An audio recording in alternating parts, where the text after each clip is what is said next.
Hey guys, it's Stephen here, and I'm here with Ryan, G'day. and welcome to the 8th Macrocosm podcast. Mm. Today we're going to discuss the movie Law-Abiding Citizen, and after we're going to discuss some songs that we have each chosen for each other. But first, let's get into Law-Abiding Citizen. So, Ryan, you want to start with a brief description? Yeah, easy as. I'll start off with a nice short one. It's pretty crisp, which I like. A frustrated man decides to take the justice... Oh, sorry, I stuffed it up already. Let me start that again. A frustrated man decides to take justice into his own hands after a plea bargain sets one of his family's killers free. Yeah, that's pretty fucked up. So we got... Oh, dude, wait, let me introduce characters and we'll get into how fucked up it is. So we got Gerard Butler as Clyde Shelton, which is the man who witnessed his wife and daughter's brutal murders. Yep. And we got Jamie Foxx as Nick Rice, which is the lawyer that made the plea bargain with Clyde's family's killer's murderer. But yeah, I mean, there's other people, but they're the two main who it surrounds upon. Yeah, they're the crucial characters. Yeah. So my first opening notes was, okay, fuck, here we go. I remember the opening scene. It's clear as day. Here we go. Let's get it over with. So just before anything sort of happened. Yeah. Because he's there with his daughter and they're playing with the... Yeah, like he's soldering and then she's like, she's making a bracelet. Yeah. Oh, that's right, because she gives him he gets got the bracelet later. Mm-hmm. Yeah, that's that one. I didn't think that until then. But straight away, the camera was like disorientated and shaky, but I think that was intentional for the start.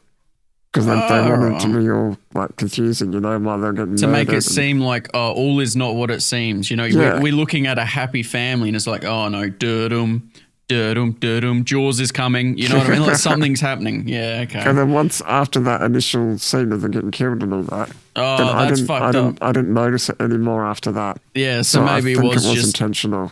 Maybe. I mean, hey, look. Oh, it could have been my copy or the computer was freaking out. I don't know. Imagine that. That'd be strange as well. It's like when we watched that movie and then there was a bang outside and we're like, oh no. The movie's real. Yeah. No, that first scene though, like, can you imagine anything more like, no torture? Horrifying. Like, that is the worst possible torture I can think of. Not only is the poor wife, I'm not sure. They don't really show, but I think we can assume. Yeah, they don't really show that they were sexually assaulted, but we can assume as much. But they both murdered. And he witnessed it because he's held down to the ground. And can you imagine you're the protector of your cave, your family, and like murdered. I can't. I think he was supposed to die too because he also got stabbed, but I guess it didn't kill him. It mustn't. Yeah, it didn't kill him, did it? Yeah, the stab in the back. But I mean. I would have wished I had died that night. Oh, yeah. If I wouldn't have... Just kill me before you do this fucked up shit. So he goes to the door, like, someone's rang the doorbell, like, nothing's wrong, go answer the door, and then get whacked with the baseball bat and tied up and fucking... That's just terrible. Like, no, and I'm sure it's happened before. Without a doubt, home invasions. That's a yes, absolutely. Like, this is potential possible thing. Stop it. I'm going to be paranoid by the end of this. I already have cricket bats placed in my house at strategic positions. I need a security screen door. That's what that's how he fucked up. He didn't have a security screen door or it was unlocked or whatever. No, he needed a smart doorbell. That's all he needed. Yeah, with the camera on it. Hang on a minute. Why have they got balaclavas and fucking baseball bats? No, I'm not opening. Actually, no, then you go get the shotgun. Oh, yeah, exactly, because I would much rather a shotgun, man. Fucking many bullets sprayed in a nice wide pattern. It'd hit everything in front of you. And then also there's a thing that one of them, what are they? Not, I can't call them bad guys, but what are they? They're like...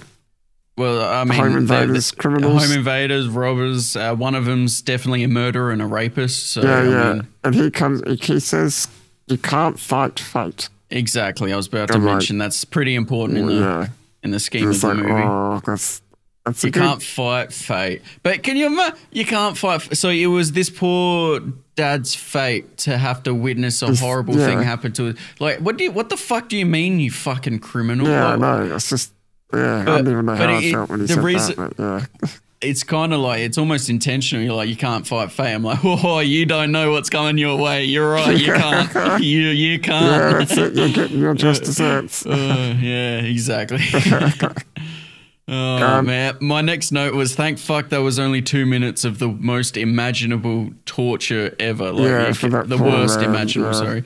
But also you can see, like, when the bad guy grabbed the daughter and walked off, you could see in, like, as he's laying on the ground, you could see him just break. Like, you could see him just, like, die inside as that happened. Because, look, I'll be honest, right? Imagine... this is going to sound pretty bad, but you can definitely, you would rather your wife get raped and murdered than anything happen to your little girl. Right? Oh, yeah. So I feel like that it's still horrific. It's absolutely horrific. Yeah. But the fact that he goes and then gets his daughter, you're like, oh, you can understand why he broke. No, my little girl. No. Like, you can, And then you can also see that, you can see he's gonna get some revenge here. Yeah, hopefully he turns out to be like some sort of, Sherlock Holmes mastermind plot, which is exactly what it is. I like how he there's a moment a bit later in the film where he says, like, if I wanted to kill them, they'd be dead. This is not about killing a revenge. Yeah. Revenge. That is so shallow. Like, he was so like, he could have got revenge. It's about the system failing. He didn't care. He wasn't that he was upset about his family getting murdered, but that wasn't what he was doing it for. And I think it's almost intentional that he waited the decade to act on anything, or at least he waited a few years to start planning this thing. It was more to, like, ensure in his mind that he's not doing it out of, like, revenge. Like I said, it is a little bit revenge because obviously he removed every limb off of that guy, but it's still, like, it's for a higher purpose. There's a reason to this. Yeah. So, and then we sort of this is where we meet the lawyer, Jamie Foxx's character. Yeah, Nick Rice. And it's pretty, like, he's a lawyer, gets obsessed with his conviction rate, doesn't care too much about the people. Yep, getting a feel for his personality. More about it's a job, not that he doesn't get personally attached.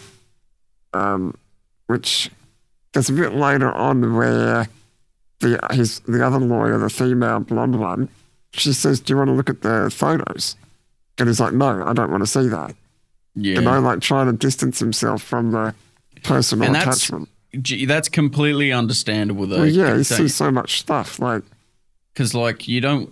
Like, yes, you're defending or trying to prosecute this person, all right? Yeah. But you don't need to know how far he stabbed the blade. Like, it's like that might be a bit too far. And you could see yourself, especially if you're dealing with hundreds of cases a year, trying to make sure that you don't cross that line of, now I know this person who has been a victim of this horrible crime. Yes, you can understand how it happens, but at the same time, that made him not care as much.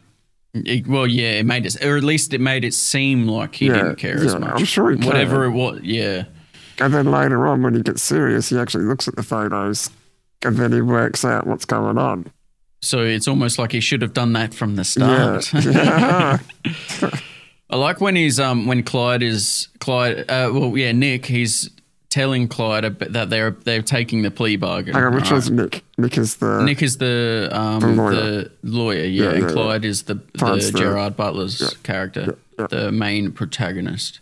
But so Clyde says they're both guilty, especially Darby. You know that. And Nick responds, "It's not about what you know; it's about what you can prove in court." And that is, again, just shows you his personality and how obsessed he is with just like, no, I'm not gonna, because I need a conviction rate, and at least we're getting one. Yeah, and along those lines, he also said some justice is better than none. As well, and it's like, how about justice is a complete item? You can't have half of a justice. But Clyde, he didn't care if they got off scot-free. He just wanted the lawyer to at least try. Yeah. to try and get the harshest penalty or... And look, if they got off scot-free, I'm certain he would have murdered them as well. So Yeah, like either but way, he there wouldn't was... have gone after everyone else, though, just them. Yeah, exactly. That's exactly right. You're right. That's the turning point in the movie is the fact that now he's like, oh, well, now I'm going to kill the lawyers too. Yeah, he's pissed at the system. Yeah. And that's when because he says about the plea bargain and that, and he's like, well, we found DNA. And the lawyer's like, no, it's inadmissible. And it's like, what the fuck? It's DNA. How do you, how? How can you not, like, how? And he's like, this is how the justice system works. And I'm like, well, that's shit. That's why so that is the justice system. So now Clyde is now DNA, angry at the rapist and the justice system. I don't even care if he's, like, doesn't matter how you got the DNA. Like, the DNA is the DNA. Like, how can you make that inadmissible? I just don't understand. And that does happen. That happens in real life. Well, I mean, it can be from many things, can't it? Like, I know. But yeah, I mean, it's hard because we're not lawyers. We don't know the underpinnings. And then you see them when they do court things, right? And the judge says to the jury, he's like, oh, just forget that last bit you were told. So you can't just forget that. Like, how are you meant to, like, so you're like let's say you're on a jury and they're like, all right, no, we need to erase that. You cannot take that into consideration. It's like, but you've already told me it. The only way to have that happen is have a whole new jury and a whole new case. Exactly, like, and sometimes they do that. Yeah. I guess it depends what it is. And how serious it is. But how can you overlook something once you've been told it, like? I don't think you can.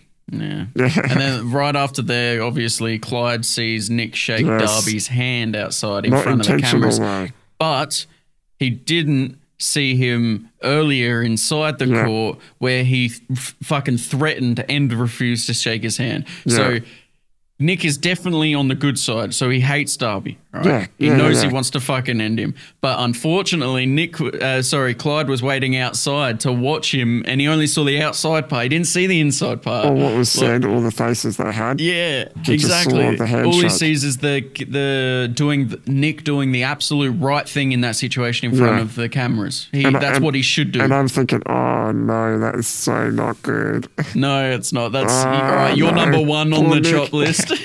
Sorry, Nick. The only person I feel bad about in Nick is like Nick's family. His poor girl seeing that tape later on. Like, I don't think that was intentional, but it might not have been. But if he watched it with his daughter, then he would have stopped it earlier. Like, definitely. I mean, and Clyde didn't know it was. Did Clyde know there was a recital tape coming as well?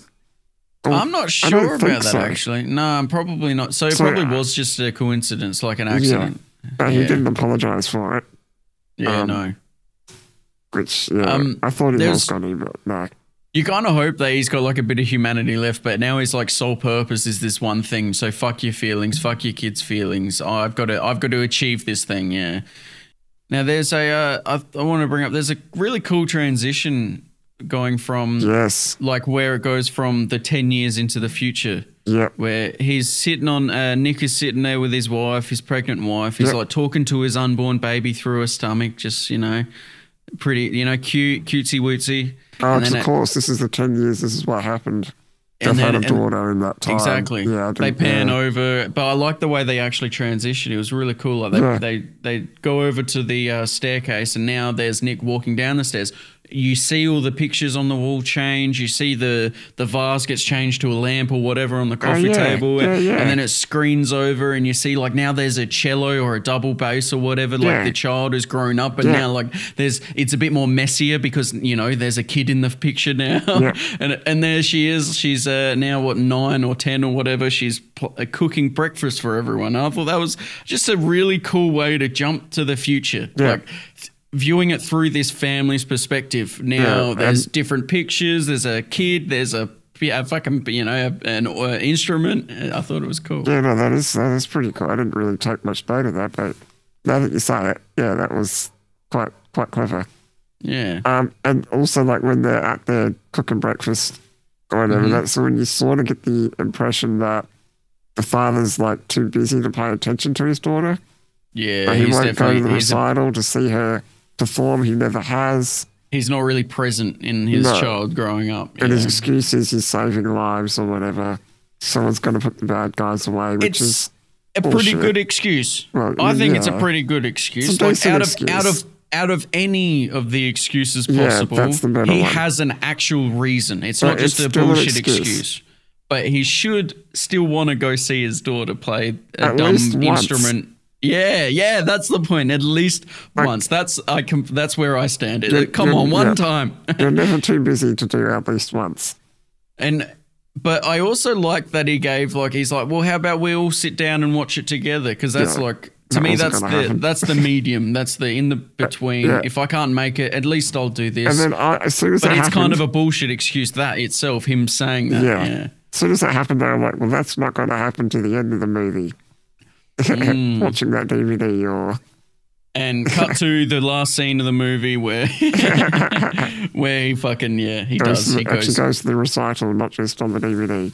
That reminds me, since we're not sticking to the timeline too much, there's a part where it's a little bit in the future of the movie, but where the lawyer and his, the chick that's helping him out, or whatever, the other lawyer, trainee lawyer, or whatever she is. Yeah. And they're going to see the guy get killed who actually put to sleep, euthanized. That's at the start. Yeah, it's coming up in a bit. I don't know. I thought that was right next. Yeah. Anyway, is it right? Oh no, you know what? It is my next note. Dude, it's my next note. I thought it was in the future. Anyway, next scene, where the convicts getting euthanized, and the weird that they paired that scene up with the child music recital. Yes, I was going to say that was awesome. It was so for example, what Nick is missing out on, but has to go through this torture, which is not fun, and he's torn between two worlds. I thought it was really cool. But the most intriguing thing I liked about that was that when the curtains opened for the daughter, then the curtains for the people watching the execution. Those curtains, they combined that together.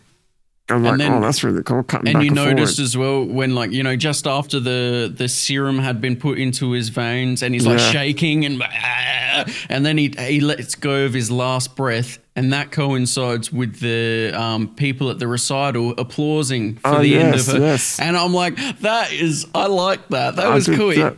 It was unnecessary, but it was excellent. It was worthwhile because it's fuck this guy. I mean, he didn't do the grunt of the bad work. He was just happened to be there. It was a wrongful killing. But fuck this guy for breaking in. And before they revealed to us that Clyde was responsible for that painful execution, I sort of thought that straight away. I'm like, Clyde's done something. I don't know how. Somehow he paid off the guy to switch the vial. Something's happened. I've already seen the movie, so that didn't help. But yeah. No, obviously, but I mean, you can try and put yourself into. Well, obviously, the movie's trying to point you towards him, aren't they? Well, yeah, it's revenge. We know it's going to be a revenge movie. Yeah, it's like Taken. It's like. Yeah, well, why else did he survive? Exactly. Yeah. And so after that execution, because normally the execution is supposed to be painless. There's not supposed to be any pain. He's supposed to fall asleep and then get killed. And then after that, right, the cops. Why were the cops going for the other bad guy, the other criminal, the rapist one? Because their cops were going to his place to go and arrest him. I would have thought it was because they would be bringing him in suspicion of murdering his. Oh, yes. That's I don't know. Yeah, that's Clyde, how I took it anyway. Because Clyde put a message somewhere that the cops saw that made them think he was maybe the murderer. Maybe he had something to do with it. Yeah. And that's where Clyde calls Darby, isn't it? Yeah, but I'm thinking just before that happened though. Oh yeah. Or while that's happening, I'm like, why the fuck is the lawyer with the cops? Dude, don't get me started. I'm about to go deep onto it. I'm fucking that. Yeah, big ass plot hole coming up. They're in the cop car. They're on their way to Darby. All right, Darby gets the phone call. Darby's the rapist, by the way, guys. Just like the Matrix, where he's on the phone. Exactly like the Matrix, isn't it? Exactly. He's like, he's like telling him exactly what to do, how to get out of there, and fucking So he doesn't believe him to begin with, and then he gives him the information. He says, "Look out the window, your other window, like the other north." I'm like, oh, this is a trap. This is a trap. And he, first off, like there's a few things about this scene that piss me off. Yeah. First one is Darby runs out. He doesn't try and run away discreetly. No, he hangs off the balcony and fucking shoots at them. What the fuck? Yeah. That's retarded. Yep. Second off, he's a stupid criminal. So he's shot at the cop cars. He's shooting at him. Bang, bang, bang, bang, bang. And now he's running away. He's used all his bullets. He's running away. No. And guess who hops out the car with no fucking bulletproof vest who just happens to be with the cops who you just mentioned before? Yeah. Fucking Nick. What the fuck? Lawyers don't go with cops to arrest people. Dude. That doesn't happen. What was he or the writers thinking? God damn it. Like, fuck me. Like, he wouldn't be with the cops. No, he would be after the fact. Because he's a lawyer. He's not a cop. He's a lawyer. And he was not even an investigator. Like, he wouldn't even be at the crime scene. There's no reason. Anyway. No. He's only there in the court. That's it. Yeah, yeah. Or representing the guy, meeting him in prison to... Like, or meeting up with the cops who have grabbed information, you know, that's, but he's not at all ever on scene or, you know, But he's a main character. Like you said, it's retarded. He's a main character, so we're going to keep him in it. Ugh. And I was thinking the whole time that this guy on the phone is not in your best interest. This is Clyde. You know that straight away, don't you? I mean, we know that anyway. Yeah. Or at least, I can imagine at least... For a first-time viewing, you're hoping that it's Clyde about to... Whether or not it is or not, you might be unsure about it, but you're like, oh, come on, please, please. And then so somehow they end up... he steals a cop car. The cop is Clyde. Yep. And then at the end there where he's about to shoot, he's about to execute the cop to get rid of loose ends. Yeah, and there's fucking needles in the bloody handle of the gun. And he bloody well, like injects him with like stuff. Yeah, so as he pulls the trigger, these needles spike out and release this like toxin that he got from like a puffer fish or some shit, you know? Yeah. So it paralyzes him, but he can still feel pain. But it's specific, like the words he said, he's like, it stops you from being able to move a muscle, but it absolutely does nothing for your pain. So you'll be as helpless as I was or something. You know what I mean? Like he put it back to how he felt when his family was being just tortured. Yeah, well, he couldn't do anything. Yeah, and which makes me think he really did put in some time to try and make sure this guy suffers more than anything. And then I'm like, okay, cue super torture. Yeah. Before you've even seen the warehouse, you're like, oh, I know it's coming. It's about to happen. This is the good bit. And like super torture, like keep him alive while torturing him. Oh, dude, so he's got, even all these drips and like everything. Yeah, like adrenaline keeping him awake, and what did he do with the mirror? Yeah, exactly. So you can see everything getting cut off. But also what he did with the mirror, how he even, like, this is another level of, like, I think, like, he put the picture of his wife and daughter on the mirror, so they were the last things he would see and that they could watch him suffer. And I'm like, man, that takes another level of like anger, because really pissed off. To go past the point of I don't want you to ever set eyes on my daughter and wife again. No, I want them to watch you fucking bleed. Like that is suffer. I'm on his side still. I'm still on his side. Of course, like he's only killed a bad guy. Like exactly, he's only killed a bad guy. One bad guy, two bad guys, 7 million bad guys. Fine. They don't as long as they're bad to me. Anyway, just get rid of them. And what I noticed, like, which was a bit disappointing, when they went to cut his leg off, they didn't show you his leg getting cut off. Yeah, they just out of frame. And they kind of had like you see like the blood splurt, but you don't really see any. You don't really see much blood at all, really. Tiny bit, but yeah. Well, I mean, you see the blood like spray and shit. No, that's later on when he stabs their cellmate. No, dude, I definitely saw the angle grinder go into his shin bone Maybe and blood version getting sprayed. You know what? I think there's two different versions of the movie. I have the... I think there's an uncut version. Yeah, I've got the uncut. It literally is, the file I've got is uncut. I had the remastered, but not uncut.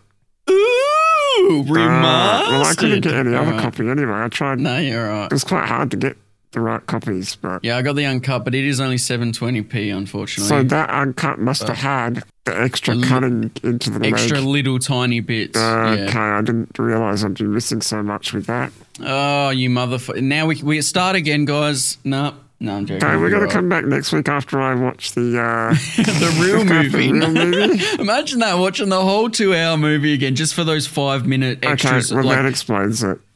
That's why they kept it just out of frame. Is they getting cut off. Maybe it was to do like, you know, it's a bit more nicer. Because the first time I saw it, I swear I remember that blood being there. Yeah. Maybe this second time is another copy. Yeah. But then when they killed the cellmate, there was blood everywhere. Everywhere. What about when the chief of police or whatever her name, the black woman? What about when she answers the phone?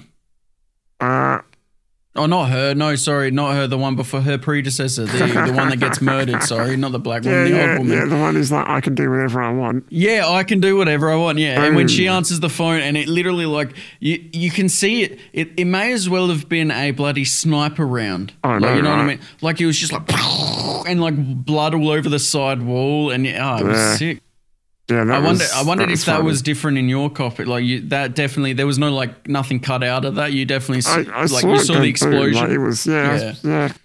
Well, I mean, if you saw the dude getting stabbed, I mean, maybe they just didn't think it was as necessary as a part. They're like, oh, you get the idea. Yeah, he brutally fucking cut off. Yeah, that's a little bit further. Well, I guess because if you think about it, that is way more brutal than an explosion to the side of the face, because you're not really seeing the damage that the explosion does. You just see the explosion and them like going, oh shit, something's happened. Fuck. So how much did you see him torture the guy when they did the torture scene? Well, I saw the angle grinder go into his leg. I remember definitely seeing like, you know, like the shin specifically. And like blood splatting up onto his like the Clyde's, you know, mask and shit, and then all over the mirror. Like you saw it go up the mirror as well. I think that was a main scene because it was like the one last look at the daughter and mother. Yeah, so on my copy, he goes to put the ankle grinder on the leg. Yeah, it's out of frame. You don't see it. And then that's it. And the next scene. Yeah, okay. Well, I mean, look, I think they probably just thought that it was like, it was obvious. We get it, like the audience is gonna get it. Yeah. So that's the difference with that. Don't know why they do different versions like that. It's kind of annoying now. It is a little bit annoying, but I guess it makes a broader audience. Well, yeah, exactly. That's probably a bit of it. And also, like, just to limit the time, they might not want it to be as long. And 5 minutes of like tape, I'm sure is probably a lot. Like if overall in a movie, if they can cut it down from being a 2 hours and 5 minute movie to a 1 hour and 59-minute movie, that's a good thing, probably. Yeah.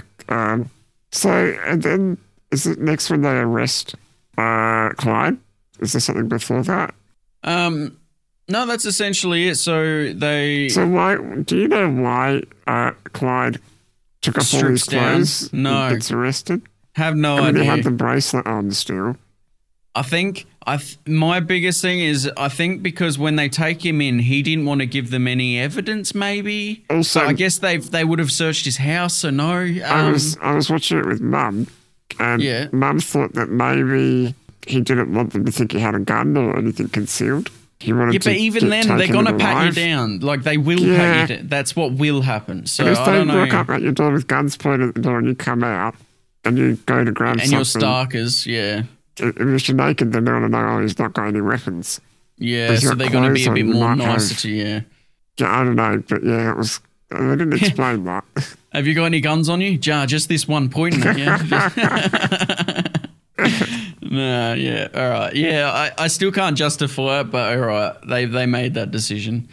And that's it was literally just to get a topless scene of Gerard Butler for all the girls watching, wasn't it? Yeah. We know. Yeah. And that's when you see the daughter gets the tape in the mail, and the mum's like, "No, watch it later when Dad gets home." Yeah. And she just puts it on. It's like, "Oh no, you don't want that."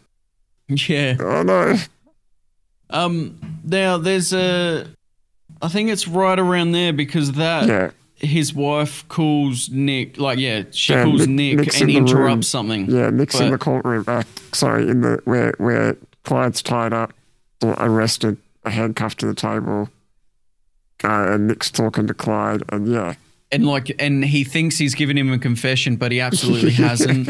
And he's like playing the game, isn't he? He's really like, at first he's like, "Oh, you're gonna waive you'll waive your right to an attorney or whatever. You're gonna defend yourself." And he's like acting all a bit like, oh no, it's not me. He's faking a bit of emotion, like to make it seem like he's not able to look, look after himself. And he properly. asks questions like, "Did you plan to kill them?" He's like, "Yeah, I thought about it." And all these answers, but not answers. Yeah, they're not defining yes or no. There's no admission of guilt. There's no "I did it." It's "I thought about it," because who wouldn't? Yeah, my family was murdered. Why would I not think about getting revenge? And then he explains it all to the guy. He's like, No, you had got nothing from me. Remember, I said this and you said that. But what gets his attention is he goes, "Now you're going to have to move your 10 o'clock appointment with the judge. Actually make that, you're going to have to move everything for the next week because I'm going to keep you busy," or something along those lines. I love that. What? I thought that was so good. My diary or whatever. You know my calendar. That was like a threat, but not. Yeah, exactly, was a threat. And then he asks him, he makes a deal. He wants, "If you get me a mattress, I'll help you out." I love that bit. Now, when he goes out, Nick is talking to his boss. Just before that, though, right? Yeah. So he says, "I'll give you a confession, you give me a mattress." And the lawyer, Nick, is like, "No." And you look at Clyde's face, and Clyde's face is like, "Oh, you will." You can just see it in his face. Just you wait. Give it a moment. Yeah. Okay, there you go. Just after that, he walks out. Nick's talking to his boss. And the guard and the warden. The warden's there. Oh, yes. And they're talking about, the warden's like, "You're not gonna make a deal with this piece of shit." And Nick's boss says, "It's the art of the possible." And I'm like, the art of the possible.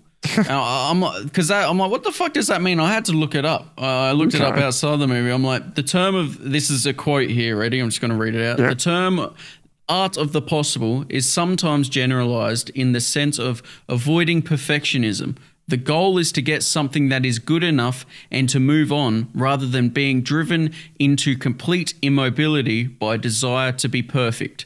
And I'm like, that's fucking you, Stephen. Is that what do I do? No, I'm just thinking more back and editing the last some past episodes. Yeah. You got to get it right and whatever. No, I was joking around when I said that's fucking you. But more, that's so fucking cool. The art of the possible. They just put this little powerful little quote thing that caught my eye. It's interesting. It makes sense in that context. He's like, "No, well, we need a confession. And we can get him a mattress. So let's just deal with what's possible and actually do this. Otherwise, you're going to be bashing your head against the wall." Exactly, and get nowhere because you're like, "Oh, we can't make a deal with this person. He may have murdered someone." It's like, well, if we make a simple deal, we might get a simple confession. Let's try it out. Yeah. But I thought that was a cool. And then the boss is like, "Make the deal. Just do it." Yeah, exactly. Just do it. Get it done. Nick's like, "Oh, but I said no." You can see it in his face. Yeah, and he has to. He's like, you can't trust him on his word, pretty much. Yeah. So how long after that does he get the bloody T-bone steak, or at least ask for it? That's a bit late. A little bit later. Not far off. Yeah. So they're in the courtroom. This is I like this scene. Yeah. And they're trying to work out if they want to give him bail or if he's a flight risk. Yeah. And all that stuff. And then Clyde represents himself. And so he says some fucking lawyer stuff, quotes some cases and stuff, and the judge agrees with Clyde. Yeah. And then Clyde's like sitting there laughing, and he's like, "This is the fucking problem. This is the problem, is that you just agreed with me over some bullshit that I said." Yeah, he just strung some fancy words together. I'm a criminal and you're letting me off? Like, what? I was going to walk out of here. And he calls her like a dog in heat or something. Yeah. He goes, yeah, he says a lot of stuff. Yeah, a lot. And I'm like, damn. He's right. He could have gone away with it. And that's where I think Nick sees how fucking no fucks, how zero fucks Clyde has, because he's looking over and he's like, what? He could have just gotten out on bail. Yeah. But he's like, no, fuck the system. The system's the issue. Yeah. So then they make a new deal, like a new, because he goes, I'll give you, I don't know who the guy was, it's his name, I'll give you this guy's life. It was the guy who defended Darby. Yeah, the defender of the criminal. Just like, I'll give you his life for some steak and some music. Yeah, and what does he say? He's like, by 1 p.m. Must be by 1. By 1 p.m. And then, so they're at the prison with the food. They're x-raying the food like 20 times. All because the warden is being an egotistical cunt. He's like, no, we make the time. He doesn't know the time. We make the time. And he's like, well, we may as well assume he's got a bloody pocket watch on him. Yeah. And Nick's like, come on, you're wasting time. He said 1 o'clock. It's not Nick's fault. Like, Nick is trying very hard to be on time. Oh, God, is he? Because he knows. Doesn't know what, but he knows something's going on. No, he knows something. He knows not to trust this guy. He knows that it's going to be fucking bad if they ignore it or if they disobey, because it's already been bad in the past. Yeah, and so he was late, and what happened? He fucking, what did he buried that guy, the defendant? Yeah, the lawyer. The lawyer, sorry, in somewhere that was timed to actually kill him or run out of oxygen exactly at 1 o'clock. Like, actually, it was like 1:15, I think. Or whatever. It was time for them to get there or something like that. It was literally, it was perfectly planned out that if they had followed his rules, he would have survived. Yep. And that's like a kind of, because when he comes back, Nick tries to blame him and he's like, don't blame me. That's your fault. You were late. But that was also, sorry, we're missing a big part. That was after he's eating his T-bone steak. Yes, that both happened simultaneously. Exactly, at the same time. So while they're trying to rescue the dead lawyer, because they're too fucking slow. Meanwhile, that's when Clyde is showing the cellmate how to use the speaker and press next, and little does the cellmate know that Clyde's grabbed the T-bone steak and he just lays into this cunt. Like how many times do you reckon he penetrated him? Like fucking like bloody hell, man. He stabbed him like 20 odd times, and then he's covered in blood and he's laying down in the bed now on the nice mattress, the nice Do you think there'd be that much blood though in real life? I don't know about that. Yeah, there'd be so much. I don't know. I guess we've never seen anyone get murdered. There'd be buckets of blood in a person. All right. Yeah, it's about 5 buckets. What is it? 5 not liters. What is it? What's American? What's American liters? 5 pints of blood. Yeah, 5 pints, which is like, I don't know. That's like 3 liters. Yeah, something like that. I don't know. Something like that. It's a lot anyway. Yeah, and then then they put him in solitary, and I'm like, oh yeah, that's on purpose. Yeah, he didn't kill that guy for no reason. No, you're right. You're right. It's 1 to 1.5 gallons of blood, or 5.5 liters. So if you said 5 liters, you would have been smack bang. Yeah, that's a lot. That's a lot of liters. I'm just thinking of a liter of milk, and I'm like, so there's 5 of them. What the fuck? Yeah, and I kind of realised, like, yeah, he killed that guy on purpose. He wants to be in solitary. Absolutely. And then that's when Nick says about like trying to put it on him. He's like, no. If you had followed the time, these are all on you. Like he's trying to wrap it. Like Clyde himself is trying to like, push off some of the blame. He's like, no. This is for the greater good. This is like, this is not about me killing this person. If you'd followed my rules, he would be alive. Therefore, it's your fault. Like, it's a weird way of justifying it. So someone says, I'm not sure who it is. I think it might have been the Nick's boss. Yep. Or someone, he said, he's like, well, he's had 10 years to plan. Someone says that straight after that. I was about, I wrote that down here. It's like, where's it? He's had fucking 10 or where is it?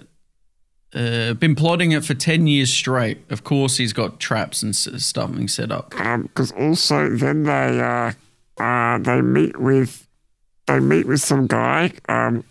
Oh, sorry. Look, I don't want to. I just want to quickly a little tiny bit about that T-bone steak. How when he asked for it, just a little thing. He asked for and the silverware, please.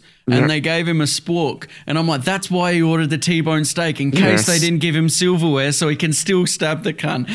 Yeah, I thought I just went over that note. Sorry, I didn't want to interrupt you there. In real life, do you reckon they would have thought about that T-bone and be like, no, you can't have that? They would have stripped the meat off of it. Yeah, I think they would have stripped the meat and given him just the meat. That's what I think would have happened. But keep in mind, they also wouldn't have brought some fancy waiter to push the trolley in as well as it would have been brought in by one of the guards. He would have thrown it on the ground with no plate, no fork, no nothing and said, fuck off. Like, there's no way that they would actually bring in, they had to pull apart the trolley and everything and scan it. Yeah, no, that was just a bit excessive. They wouldn't have had a trolley. Yeah. That's all, movie magic. Yeah, I mean, it made it better, but yeah. It worked. And so then, because Nick talks to Clyde and he's like, how would you feel, how would your wife and daughter feel about you killing in their name? Oh, I wrote this down too, yeah. And he's like, they don't feel anything, they're dead. He said, my wife and daughter can't feel anything. Yep. They are dead. Exactly. And I'm like, oh, because that opens up a bit of a discussion there. Like, how do you feel? Like, well, that's how do you think? No, that's because sort of how you think of death, though, isn't it? That's people only live on through memory. And now you brutally murdering someone, now your memory is attached to their memory, so you're fucking up their memory. So you are killing them a second time by doing this in the bad name and trying to say, no, they're dead, they're nothing now. It's like, yeah, all right, the essence, the body, the vehicle, yes, that's dead, but the memory lives on and you're fucking sullying that. You're making it bad. But you mean, like, if I was that daughter and that wife, I would be like, yeah, kill that bastard. I'd be like, murder him. I would be wanting him to do that. Yeah, if I could do that from beyond the grave. I think, you're right, because I think the only thing they'll disagree with is him killing other people, which is a bit later on. It's not happened yet. That's a bit sus, yeah. But it's still, that's like the only issues I have. And the fact that he did make it so that everyone could have survived in a weird way. Like, you could have, like, this didn't need to happen. If justice was sought, we wouldn't have done this. Like, yeah, it's not Saw, you're right. He's like, you want to play a game? Imagine that. He's like, when he lowers the mirror down, instead of lowering the mirror down, there's this little puppet comes in on a tricycle. We're going to play a game. Yeah, and you're not going to win. Yeah. So then there's a scene where that Nick and, is it Nick or is it just Nick and his boss, I think, or the guy he's working with or something. He's there with a detective. Are you talking about the one when they go to that garage? No, I'm talking about when they meet in in the train, in the underground train station. They meet in a tunnel with this guy who used to, I think he used to work with Clyde.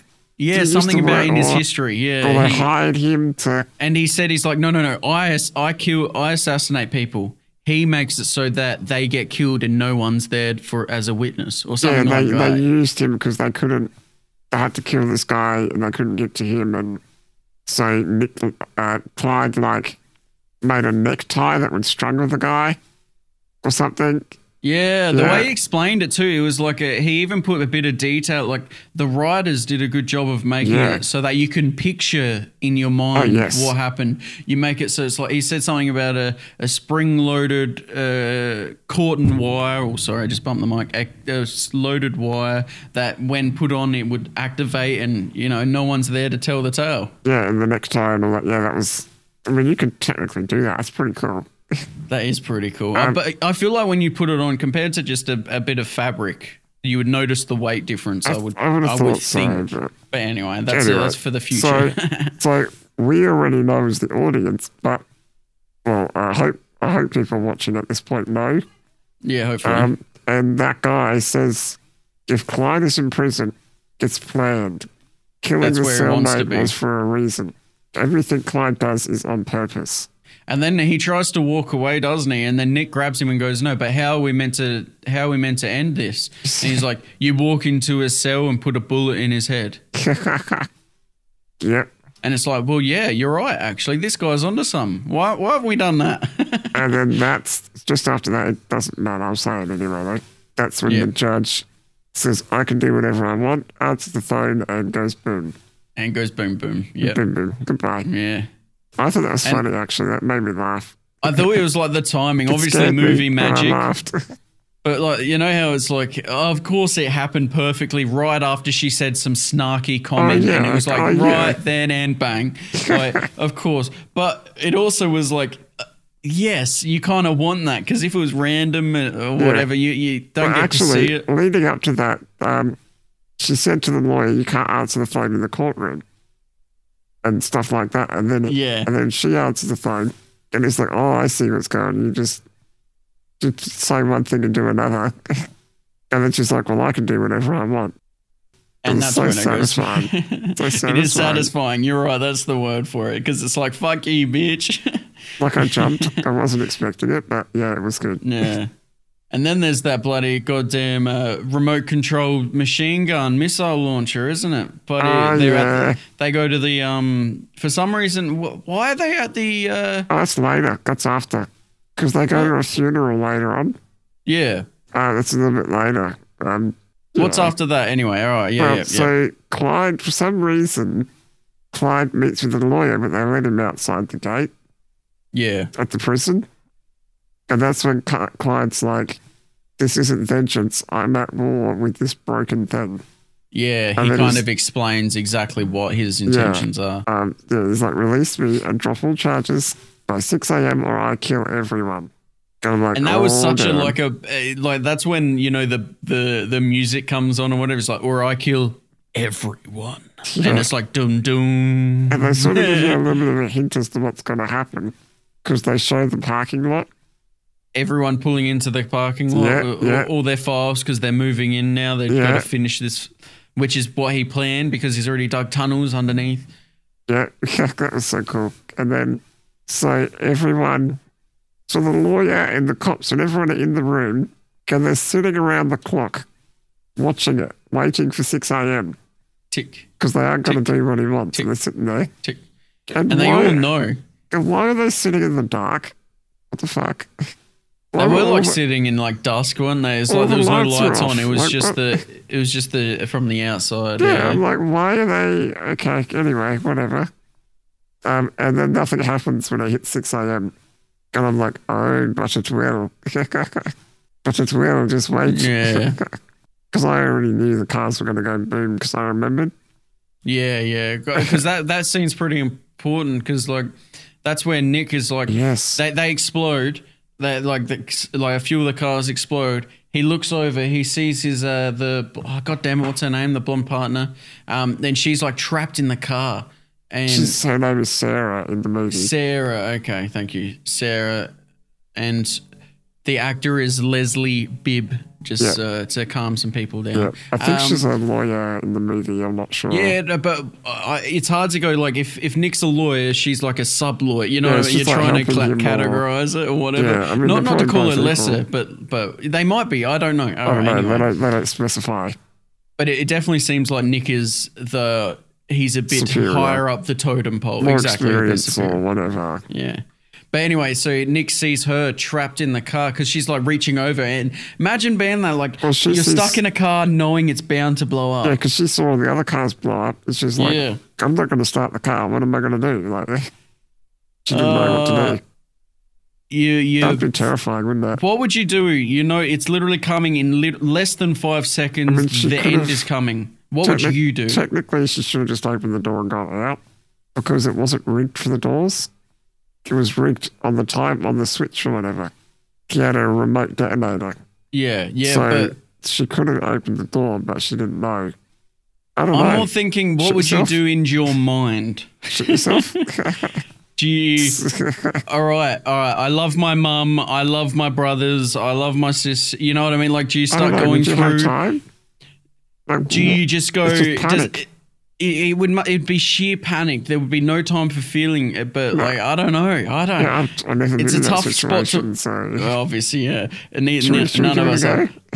Yeah, right, here we go. Yeah, I could rig your bloody wheelchair and get it blow up. it'll go good on YouTube. I mean, that'll make us famous, you know. That's how to do it, isn't it? Infamous. Yeah, that's exactly right. Infamous, famous for the not noble reasons.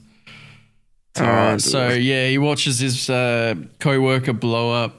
Yeah, that'd be terrifying. That makes him angry, and then he wants revenge. Now, isn't it like now he's actually taking the case seriously? Like, yeah, that's right. Like now he's looking at the photos of everything. Now he's digging. Like he's only now actually kicked into third gear. Like. And so at this point it's like we know that Clyde is working alone, but Nick thinks he has an accomplice. Yeah. He still thinks he has an accomplice. And I'm like, nah.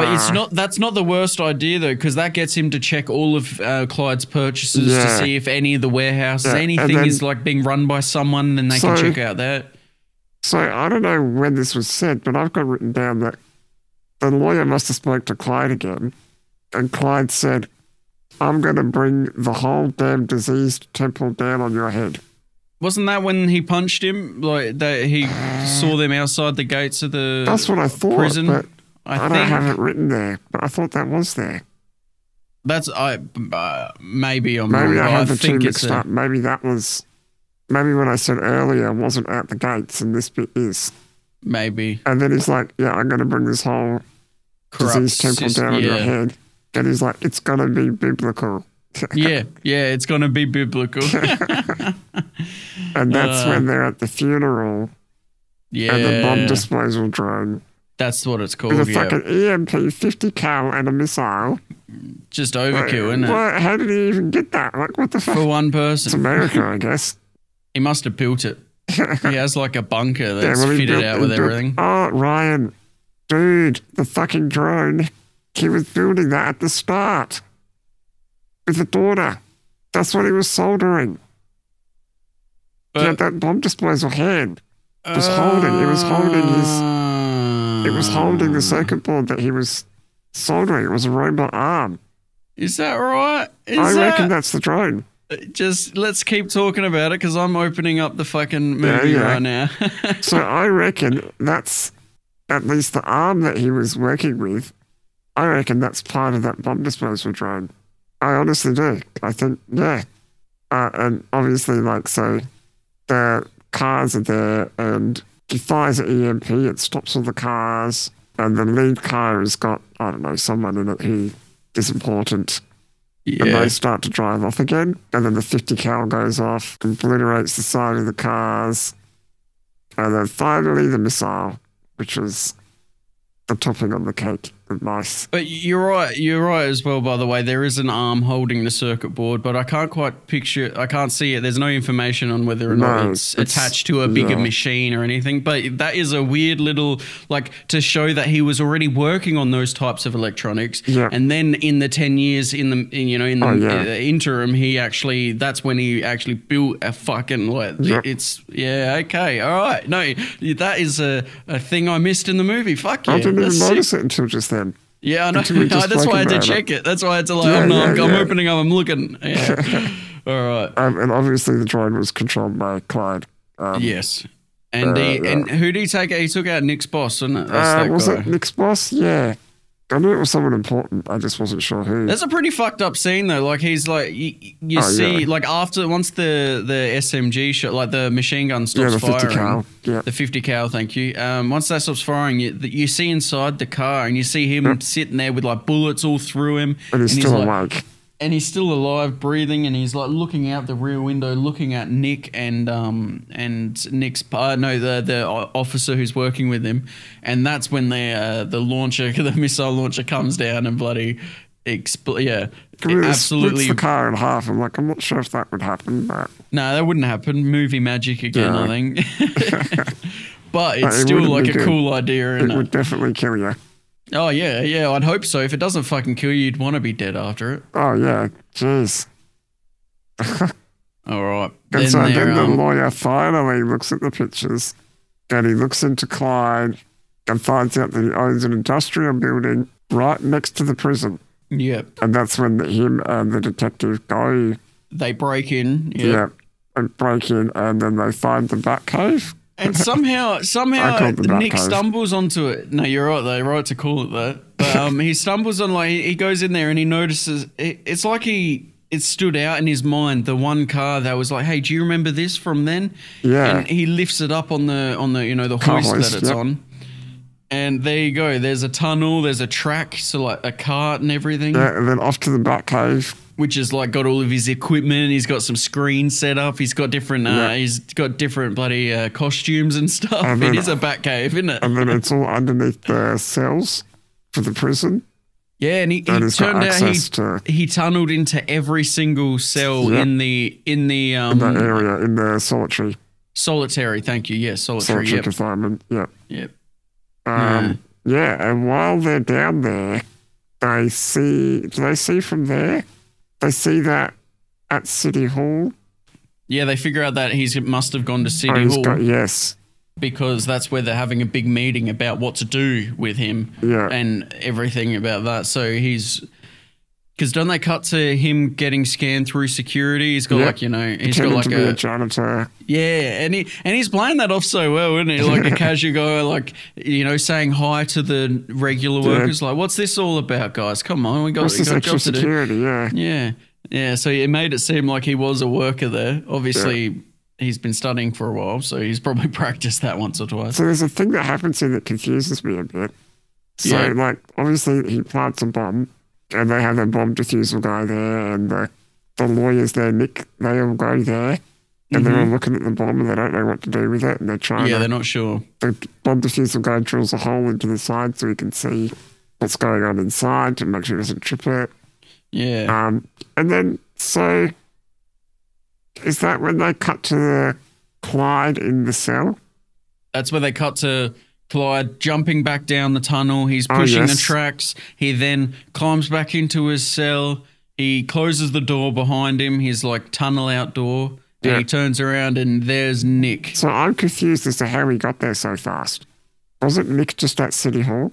Right. I think it depends on how long it took Clyde, because they literally just missed Clyde. They as they got to the building and like to pick up the bomb. So Clyde definitely left beforehand. But did he have other places to go? Did he have other things? I'm not sure. And no, you're right. You're absolutely right. It just seemed odd that he was back there so fast. Well, I guess because Clyde has to take obscure routes and make sure that he's not seen, and Nick can just fucking race there with sirens blaring. Get to the. He doesn't have to go. He doesn't have to go to that garage through the tunnel, climb up the thing. He can just zoom over to the prison and walk down there. They should have. I don't know. Ordered it differently so that it felt less weird. They should have made it so that Clyde had to, they should have made him stop off at the, his wife's grave or something. You know what I mean? Give him an extra stop off at a scene. Yeah, that would have made perfect sense, actually. Just that little bit could have. That's a minor. Because he's got his daughter's bracelet. He got that a bit earlier. So even if he went and saw his daughter's grave or something, you know what I mean? That would have definitely... I do see what you mean, absolutely. It was a bit sudden, isn't it? It's like he was... Now he's Batman, isn't he? Yeah, what the fuck? Just appearing like that in the darkness. And I had totally forgotten the next bit. I did not know how you are lucky. Ended. Lucky. That was such a twist. Such a cool, like how he goes, what does he say to him? He's like, and that is a decision you will have to live with for the rest of your life. And then he quickly turns around and because Clyde makes the phone call and Nick backs out the room and closes, which is about 25 seconds. And he closes the main blast door, runs away, and Clyde's like, oh shit, I hear the phone, pulls out the briefcase, he can't open it. But he wasn't disappointed. He was like, and you know what he does though? I wanted. Exactly. He was content, wasn't he? He sat there, he held his daughter's bracelet, and the bomb exploded. He made the lawyer understand what he wanted him to understand. That's right. No, you're right. Because before he says that decision, he says, I don't make deals with murderers or something like that. You taught me that. And he puts it back in his face no, you need to die here. Yeah. And I did not expect the bomb to be in there. I thought, I didn't think that. And then it's like, now obviously it was such a fake explosion. We know that because of how much flames, you know what I mean? The slow-mo flames that were surrounding the room. Yeah. But it looked really cool though. So I think good. For the appeal of it, it was awesome. And then the lawyer's outside the car park and you see the windows break and the fire come out. And he doesn't even look back because he's like, no, this is done now. It's finally over. So, this is where I had a problem, right? The lawyer finally goes to the recital, Finally makes it, yeah. Everyone's happily ever after. Woo-woo. They're all happy and like, okay, so with absolutely no guilt of a murder, like he just murdered someone and got away with it. Yes, he might not have been a good person, but he just fucking murdered someone. It's not even on his conscience. Like, I think if your co-worker was murdered by this person, your boss was murdered by this person, you've been you're absolutely right. It would weigh on you, definitely. Yeah, but because you stooped to the level of the bad guys, you became the bad guy.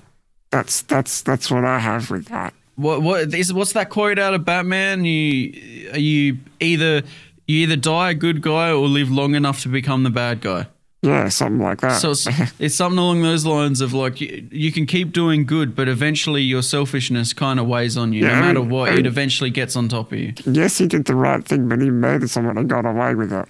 That's the thing that I had. So you should be slightly guilty or something about that. What, do you think there should be a court case against him? Like he should be arrested or what? Well, I mean, I don't think he deserves to be arrested. But it should be. Technically, he should be, technically. But what evidence is there to say that maybe Clyde fucked up and the bomb exploded without him being there? Because that would have blown away all of the evidence. I wouldn't be worried about him getting caught about anything unless he confesses to it. Yeah, exactly. But you're right. He should be sitting there watching his daughter, also contemplating he'd murdered. Like, yeah. But at least he made it to a recital. Yay! Yeah. But he's not focused on it because he just murdered someone. Yeah. You couldn't be. You fucking couldn't be focused on it. You'd be like, yeah, well done playing your fucking instrument. I just murdered someone. Now is no longer here because of me. Fuck. Yeah. I mean, he had every right to kill him, but yeah. I mean, you think there'd be a little bit of something guilt. You would think, yeah, especially after like. You essentially caused your co-worker's death in a weird way. She only died because of you. So like, in an odd way, you would be like, all right, yes, I murdered this person, but all of this shit has happened because of me. Everything. Yeah. Fuck. That would be, you'd almost want to kill yourself if you didn't have your own child. You'd bloody neck yourself. Fuck. Yeah. All right, let's go into some overall notes, man. What you got any? Yeah, I mean, so I did mention before the shaky camera at the start. Yeah, I think so you definitely didn't notice it anewhere else? Nah, just the start. Yeah, okay. Definitely think that was intentional. Yeah, probably, to give you a bit more like unsettling feeling. I mean, it might have been the copy I had, but it was kind of grainy, but it is 2009. I don't know, how was your copy? Well, as I said, I could only get a 720p, which was a bit annoying. But, I mean, it wasn't like the actual quality. It looked really good for a 720p. There was no, like, shittiness. Like, you know how sometimes when things are, like, downscaled or upscaled from even less, you can tell. Well, I mean, DVD is technically 720. And that's, exactly. So that's pretty good. I feel like that's what it would have been released as, so I wasn't too fussed about it. Yeah. But I didn't see any graininess. The only thing I did notice was... which, again, is the issue with having burnt copies of things is not when it came for, like, main scenes, but just scenes that are, like, landscape scenes where it's, like, the camera's just showing over a cityscape or through the forest or whatever where there's no one in it. There was scenes like that where it definitely did seem a bit jittery, and that would have definitely been the copy I had, I think. Yeah. But it wasn't at all through the actual, like, you know, where they're running down the street or whatever. That you didn't see it any there, which I found strange. Like, why is that even possible that it would have clipped or, you know, been a bit jittery for, like, a simple still shot of, the camera panning over a landscape compared to them walking down a hallway, which is constantly moving? I would have thought that would be more jittery, but it was absolutely not. Depends how the algorithm works when it compresses it or the quality of the actual, like, when they record that scene. So, I mean, it might be way more detailed than when they record. Anyway. So my copy was a remastered one, so I think that might have been why it was grainy. That might have just been from the copy. Like upscaling it, yeah. Yeah, or whatever they do, because they cover up some things they do with grain when they remaster stuff. It is a thing they do. Sometimes. I thought the acting was fantastic, though. Fantastic. Like, good at showing emotion and all. whatever they have to do. Like, when they start the movie off like they did, it's like, wow, how powerful. This sense of helplessness. You see him break, like you said, with when the Darby goes and grabs his daughter. Like, you're right, and not just that scene, but that's a good example. But like how the emotion in every word and how powerful he was, and especially when Clyde was in the thing, he's like, he was about to get off on bail, and he's like, no, the system's fucked, and he brought it all down, and like the way he was acting, he was laughing at them. He was like he was coming across as a know-it-all, like he's planned this whole thing to come down. Yeah, it's so funny that like dynamic of someone knowing what's going on and someone not knowing. Sherlock Holmes. Yeah, exactly. That kind of... I love that. You got this guy who doesn't try to solve it, doesn't know what's going on, and of course the guy who designed it all knows what's going on because he designed it all. Yeah. Like, there must be a name for that kind of thing, you know? Well, like a technical term, or I don't know. No, there would have to be, but it'd be like along the lines of... or something like that kind of word. No, I think it'd be more along the lines of...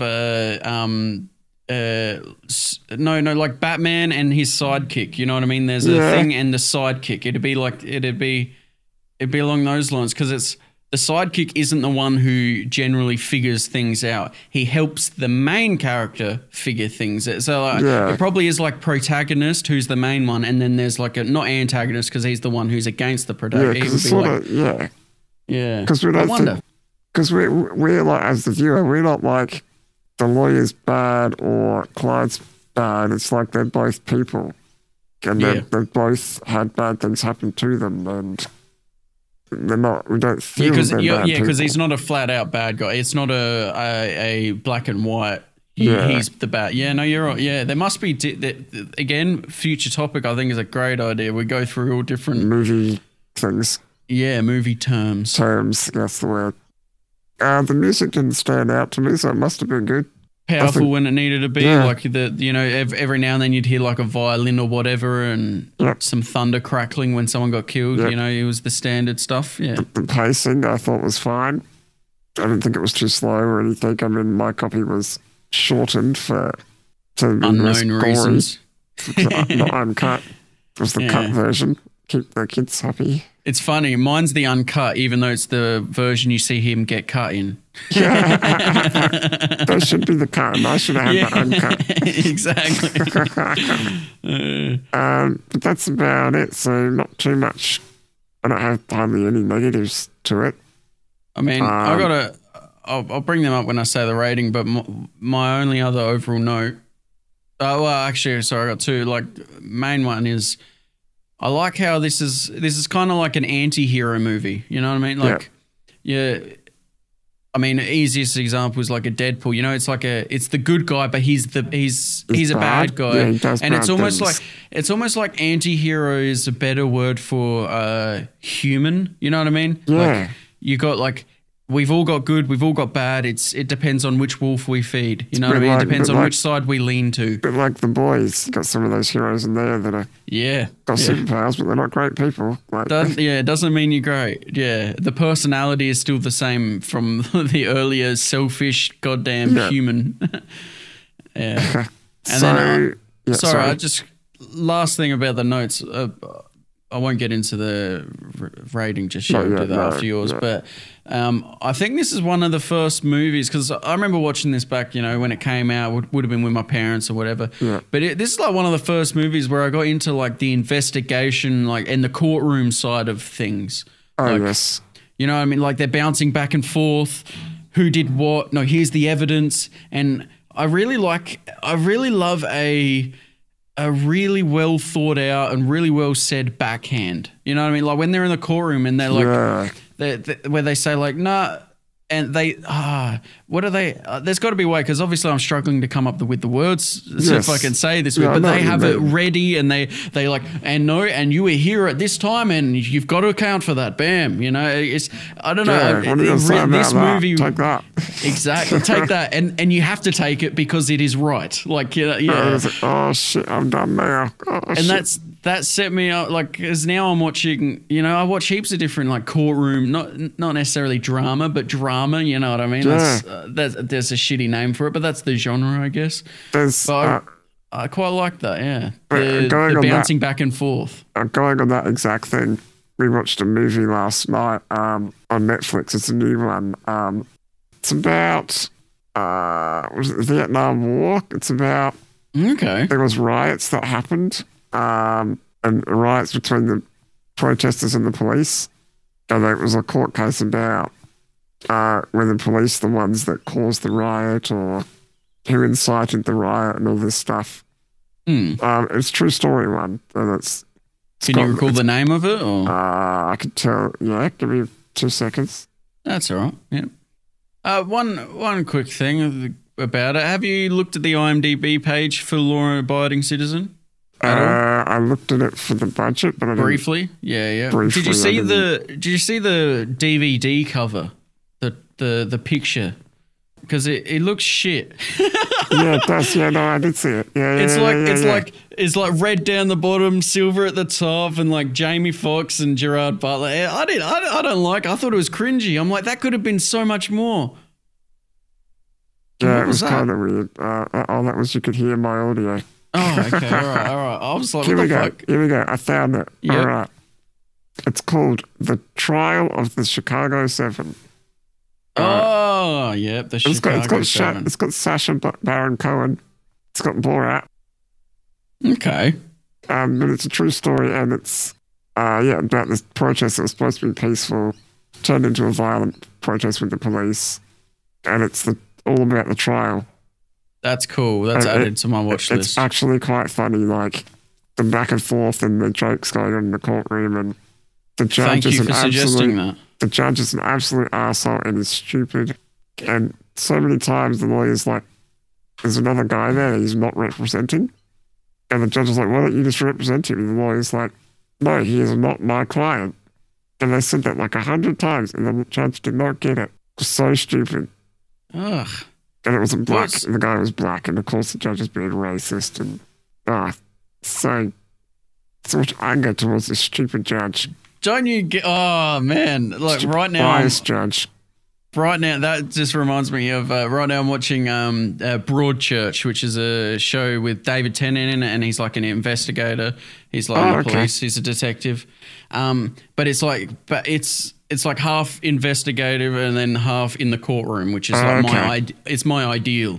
Yeah. But there's a scene in there where the defense attorney, who we're not on her side, all right, we're on the people who are trying to convict this person. So the defense attorney is saying like, well, but there's an hour here where you weren't accountable for, and blah, blah, blah. Like she's just digging into this poor mum who's lost her husband, and she's digging into her, and it gets stopped by the judge, who says, she's not the one on trial here, and this will be your last question. Like she cuts her off, and like the judge was like, no, you don't get to treat this poor woman like she's not on trial here. He is like it doesn't work like that. If she was on trial, that would be a separate trial. That's another thing. Like exactly. It was so cool where it was just like put her down, put her in her place. Like fucking stop biting my ankles. I'll kick you again.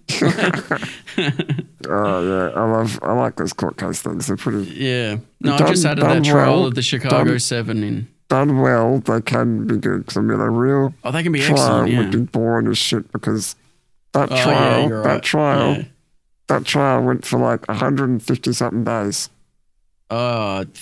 God damn it. How many hours of fucking shit would that have been? Like the actual real thing, like to sit there and wait and to hear these things and then wait, and then you got to wait for them to deliberate and figure out. You're like, and you're like, can I leave? No, you can't leave, because you kind of want to be here for if they come out now. And you're like, for fuck's sake. That'd be horrific. That'd be horrific, man. Yeah. All right. So let's just quickly do the budget for The Law-Abiding Citizen.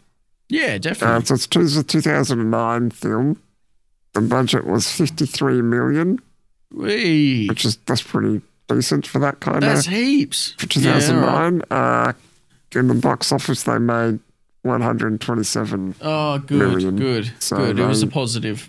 Doubled and almost tripled money, so that's good. No, that's good. I was hoping it did good. I didn't look into it because I like you revealing it to me. But yeah, no, good. Because I was wondering as well because this isn't just like a courtroom drama, so there's like explosions, there's things that need to action that would have cost money, absolutely, yeah. Yeah, and so until talking to you today, I was almost going to give it a 7 out of 10. Okay. But that was going to be that because I was kind of annoyed that I didn't see his leg get cut off at the start. But knowing that I had a version that just had it cut out, I'm more happy to give it an 8, which I was going to do. So now I'm more happy with my 8 out of 10. All right. No, that's okay. That's funny as that happened to be the scene that I had noticed. Like we had picked up that we had different copy. That's funny. Yeah. It shows how much, especially that's at the start of the movie. So it's going to sully the rest of the viewing. You're going to be thinking, oh, why didn't they show that? Or why didn't they show that? Or they could have shown that. I'm like, oh, they did it because they were saving money. They didn't want to do the effects or this and that. And I swear I remember the last time I watched it. But anyway. Well, so, just going off of that, we know, Now we know. And now I'm more happy with my 8 out of 10. All right, well, I'll go on to mine, and mine is the same score. I went an 8 out of 10. Nice. I just felt there was a few pieces here and there that were unnecessary, like, soppy shit that's for the masses, the standard stuff. But that, I can see it needs to be there, but it also doesn't. It's like a double-edged sword. So now I'm confident that we both now have the same idea of a rating system. Because I would give quite low numbers and stuff, and we talked about it a few times, and now I think I do it properly. Whatever you say is properly. For what I felt for the movie, not comparing it to anything else. Yeah, you have to have one movie. This one, because a 10 out of 10 for this specific movie was not achieved. No. So, what scenes, because I feel like when I start out at 10 and then it brings it down notches while viewing. Because if you're viewing it and you're like, why did they put that in there down a notch? Or then you go up a notch because, holy shit, that was so fucking brutal. They didn't need to put that in there, but they went for it anyway. Fuck yeah, it really does. It's not about any other movie when rating a movie. It's about this movie. I think what I was doing previous was comparing to the best movie I've ever seen. Yeah. And you can't do that because every movie's different. Yeah, absolutely. So I see what you were saying, and now I'm like... And that's also my fault for not conveying my thoughts. I obviously didn't, because I'm trying to... Yeah. I was obviously trying to tell you those things, but it wasn't coming across the right way. I had to learn it myself. Yeah, exactly. Well, what do they say with an addict is that they have to want to help themselves out of the hole. You're an addict. You're an addict to perfectionism, mate. Well, that's true. You're right, though. A little bit, at least. Yeah, no, you're true. I do like things to be perfect. Yeah. But, I think that was excellent. Yeah, well, I can't... Yeah. 8 out of 10 for both of us. That's beautiful acting, bloody great movie, I think. Yeah. Alrighty, so... Shall we move on to our songs? What do you think, Stephen? Sounds good. Alrighty, so we'll start off with my one. We got Demons by Emerald Lake. Now, this is obviously a very trap song, but the note I gave to you was I thought of from a few weeks back, Battle Lines by Bob Moses, and how you said to listen out for the guitar solo. Yes. And I thought this had something quite similar in the first drop where the guitar just breaks through. Yeah, exactly. So I paid attention to that.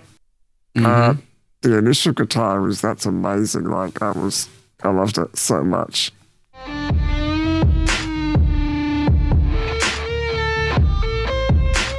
But then it goes to a different guitar sound. You talking about the part right near the end where it's... near the start, actually. Yeah, if we just listen for a sec, I'm talking about this part right now. Yeah, that was awesome. But just after it, just listen to just when it changes. Okay. Oh, yeah, here. Yep, right now.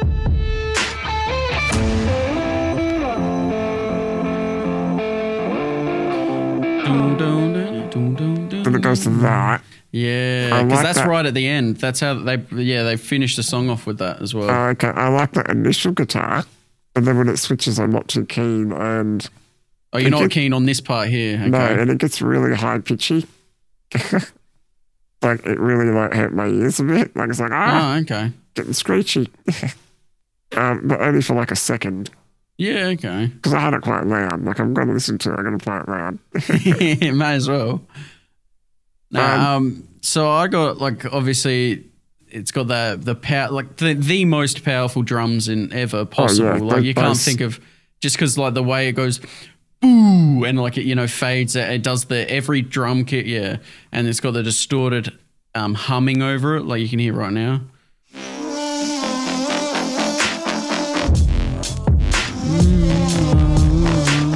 And those bass hits are just powerful, awesome. Just awesome. They're very tight too. Do you know what I mean? They're tight. There's not much extra sounds about it. There's just the boo, yeah. Yeah, because sometimes they often have a lot of heavy, I don't know, bass at the end of a hit. And it kind of drags on for too long. But yeah, no, I really liked it up until that guitar shift where it changed. Okay. But yeah. Well, let's listen to the end of it. Yeah. Probably the last 50 seconds, which you're right about now anyway. Yeah, here. That's not bad. I love it. It's just so calming. It went from the most powerful trap with the drop that was just fucking sick, and then it cuts out to this awesome outro, which is just soothing.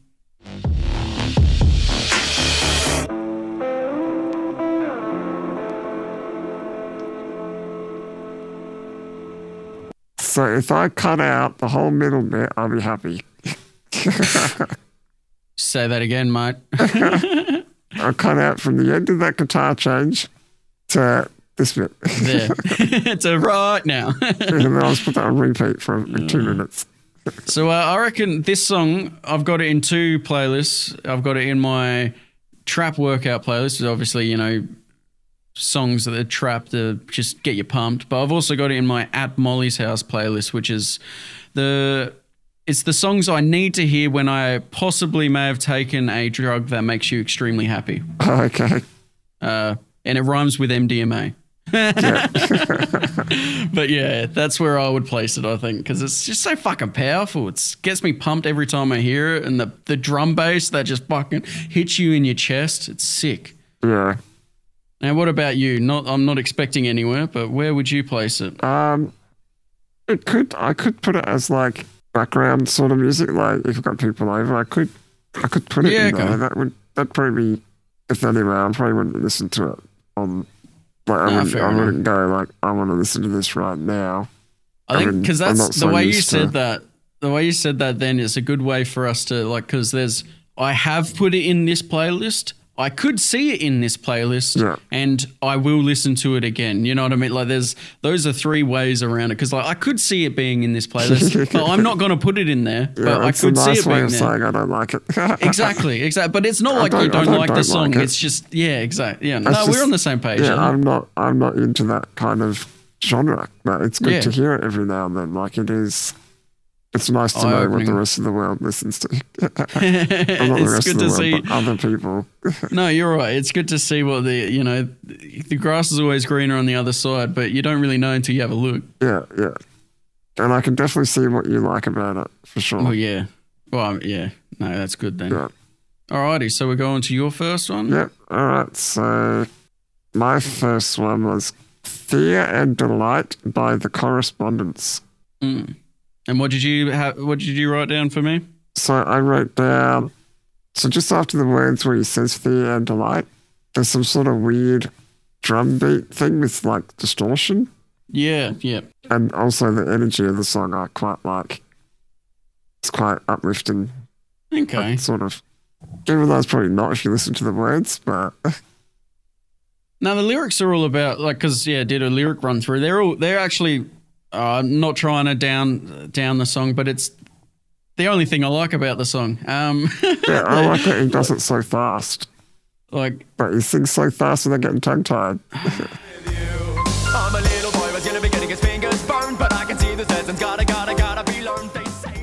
That is admirable, definitely. But like, I don't know. There's something going wrong with his singing style. It's like in the 90s, 40s. He's like the radio reporter. It's just in. The war is over. Like, I don't know. And it's just not my cup of tea. I don't know. No, I only heard it recently and I kind of liked it for some reason. No, I can see the upbeatness, you know. I like that distortion thing with the drum. That's what I'm hoping.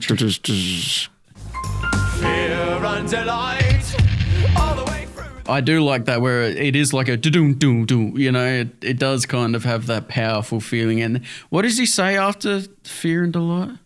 All the way through the night. That's what it is. Because like essentially if you read the song, read the lyrics, he's a horny man, all right, essentially. Okay. It's essentially he's fearful that he's like into it, you know what I mean? Let me bring up the lyrics. Let me bring it up right now because there's and then it goes into this dubstep breakdown it does have thing. Like I don't know what I think about that, but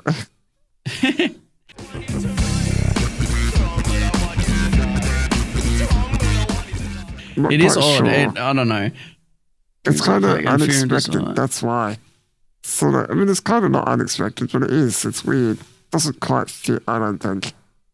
I liked it for like how they wanted to do what they wanted to do. They're an indie song, like they're obviously an indie band. They're doing like whatever sounds they feel is necessary, and I quite like that they're doing their own thing. Not that it's my cup of tea, but I did quite like that it was not the same as every other song on the radio. You know what I mean? Yeah. And the video's kind of interesting. I do like how it starts off where it's one version of him and then it turns into 2, then 3, then 4. Like I did like that. That was quite kind cool. of trippy. Camera's like in the circle as well. And and it's constantly rotating. That would have been quite a logistical thing to have to film that. And to have to like, you have to step here because now it's in thirds, now it's in quarters, now it's in eighths, now it's, It would be a pain in the ass. But clever. Oh, and hate to break it to you, but I don't think I would put that anywhere in any of my playlists. So. Although, like you said just before for the other song, it's nice to hear what everyone else, like what someone else listens to. You know, it's like a change of scenery. I didn't notice until the end. There's quite a heavy, like bass guitar going throughout the. Yeah, definitely. I didn't actually really notice it until the end where it goes quiet.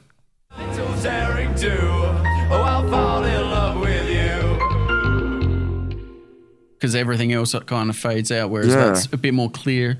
Yeah. Okay. But yeah, like I said, not sure about the dubstep breakdown thing. Yeah, it happens. It's like, I think that's the struggle with being a musician, like at least a musician with a following, is you either do the same thing as the last album and everyone says you fucking did the same thing, this is shit. Or you do something different, and everyone's like, "Oh, this is shit. It's different. We wanted the same thing." And you're like, "But all right, fine. The next album, I'll do the same thing." But no, now we want the different. Like it. Now they want to do. Yeah, it's like, oh my god, damn if you do, damn if you don't. Exactly. So just make it for yourself. That's even for us with making the podcast. It's for us as well as the audience, but we can't take it into account every single episode. Yeah. It's got to be what interests us. So I would probably put it. Just if I had people around, so in the background. Sort of thing. Okay. I wouldn't. Not intently listening. No, not maybe rarely, but not. I wouldn't do it often. Nah. Yep. No. Yeah. All right. Go on to my next song, which is Our Song by Rainbow Kitten Surprise. Yes. Which is the second Rainbow Kitten Surprise song I've sent to you. That's right. I knew that name. Yeah. Now, this one, I said, check out the timing of the song, like all the knocks and taps of his guitar, you know what I mean? Very well done. It's very weird, isn't it? Like, it's an odd song. Yeah, I don't know if I like his vocals. Did I say that last time? Yes, you did, and I fucking love his vocals. I'm going to keep sending these through until you like this band, motherfucker. I mean, the more I listened to it, I liked it more. To be honest, the more times I played it, the more I liked it. Oh, yeah. So, no, the first song, because I'm a fan of theirs, right?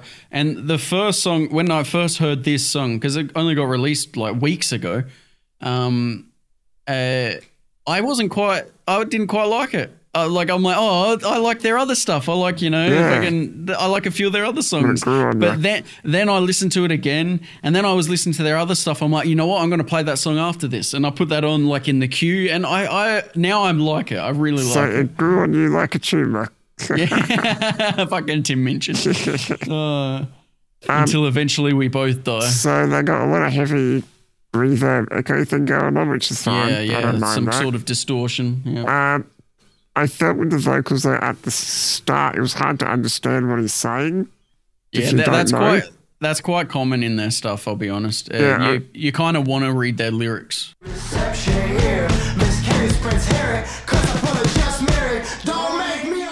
Because it's like when you go to live music, you can never understand what the fuck they're saying.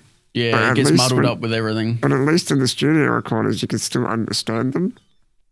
So, and this is kind of, it's a bit hard to understand, but that's not a problem. I think also, I like it because it's so different. Like, they're not doing the standard pattern. You know what I mean? Like, every song has, all right, you do 4 bars, chorus, 4 bars. You know what I mean? Like, it seems very, like, they're trying to do something different. And I like But also the use of, I wrote down the use of dead space is clever. Like, how they stop, they pause. Where they're like, down. Yeah. Down. Yeah, exactly. Like, yeah. That bit there, I thought that was interesting and quite a good use of timing and dead space.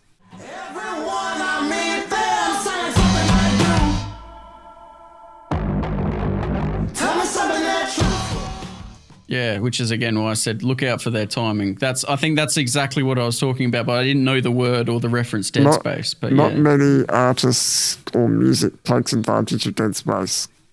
That's the word, isn't which it? is sounds good. Which I didn't bring it up in the fucking damn it. Sorry guys, but on that my first song suggestion, the dead space. This is on that topic. In Demons by Emerald Lake at the 2 minute and 3 seconds. In the second drop, what they did was they instead of going like you know, build up, then drop. It went like build up, and then went da da da, and it kind of skipped into the drop, like what you said. It kind of. Let me go back and hear that because I'm. All right, 2 minutes and 3 seconds. Okay, let me get to the But go to the 1 minute 55 second mark. Okay, that might so be the best bet. Yeah. 30, 40, 50. I'll just go 150. It's coming up now.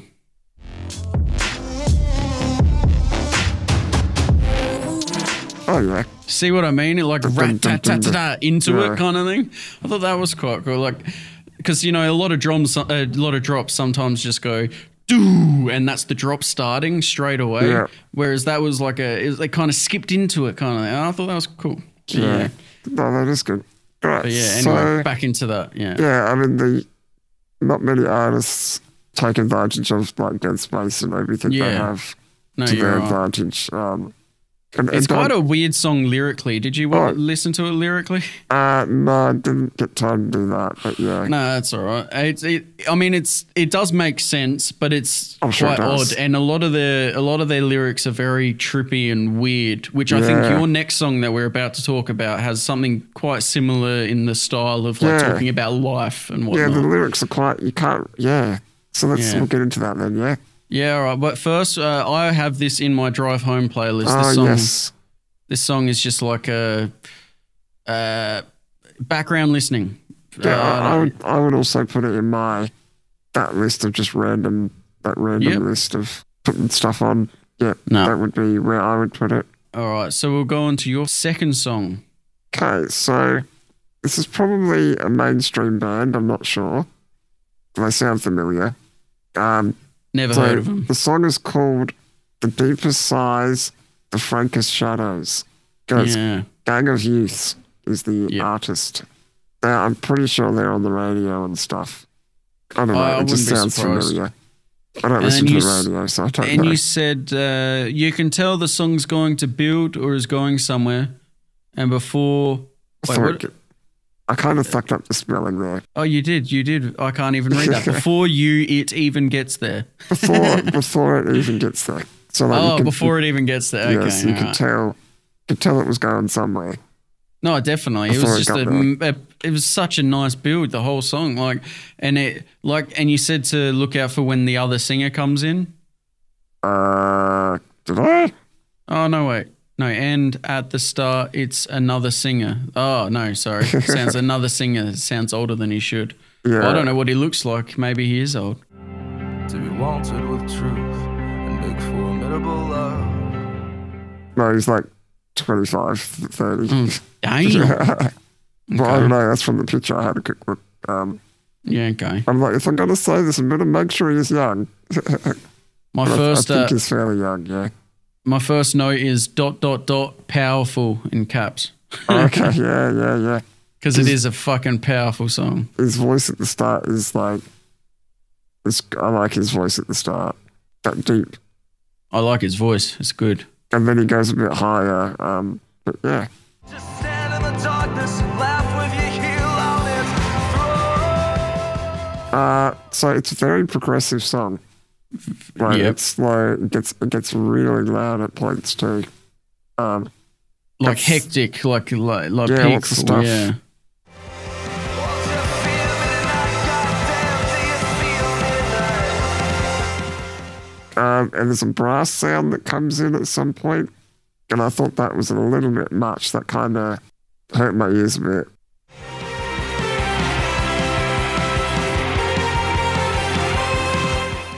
Oh, okay. Bit screechy, bit high. You don't like the highs, do you? Only for like Yeah, a second though. But that's been. I think you've brought up that earlier brought as up well, like the other high song. pitched sounds. Maybe you're a bit more sensitive to that. Yeah, I'm maybe. not calling you.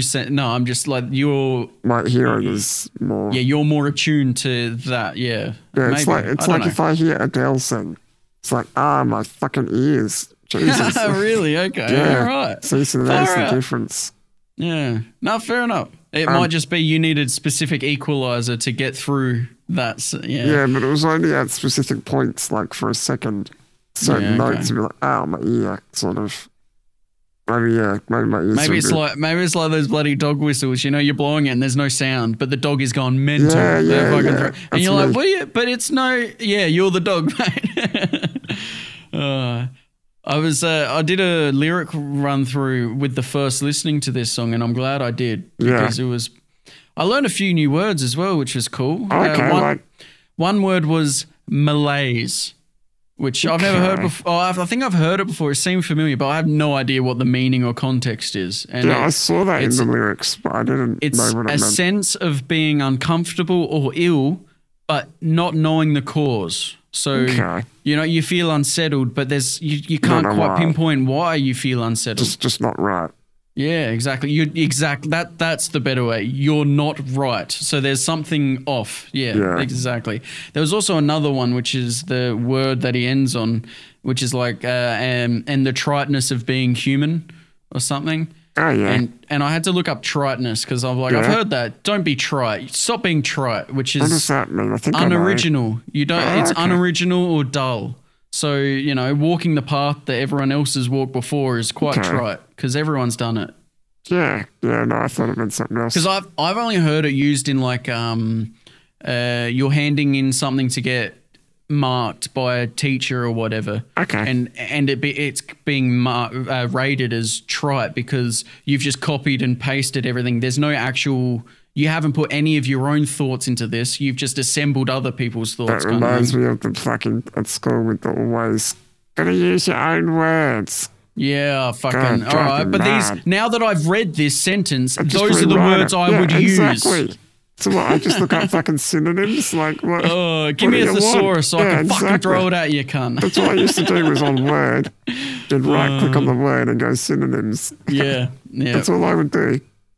And just But change I- a few of them. I understand now. And what they mean, maybe though. switch that sentence around. Instead of me and her went to the shops, it's like she invited me, so we went to the shops. And while taking notes like we do and stuff, Yeah. I have realised what they mean now.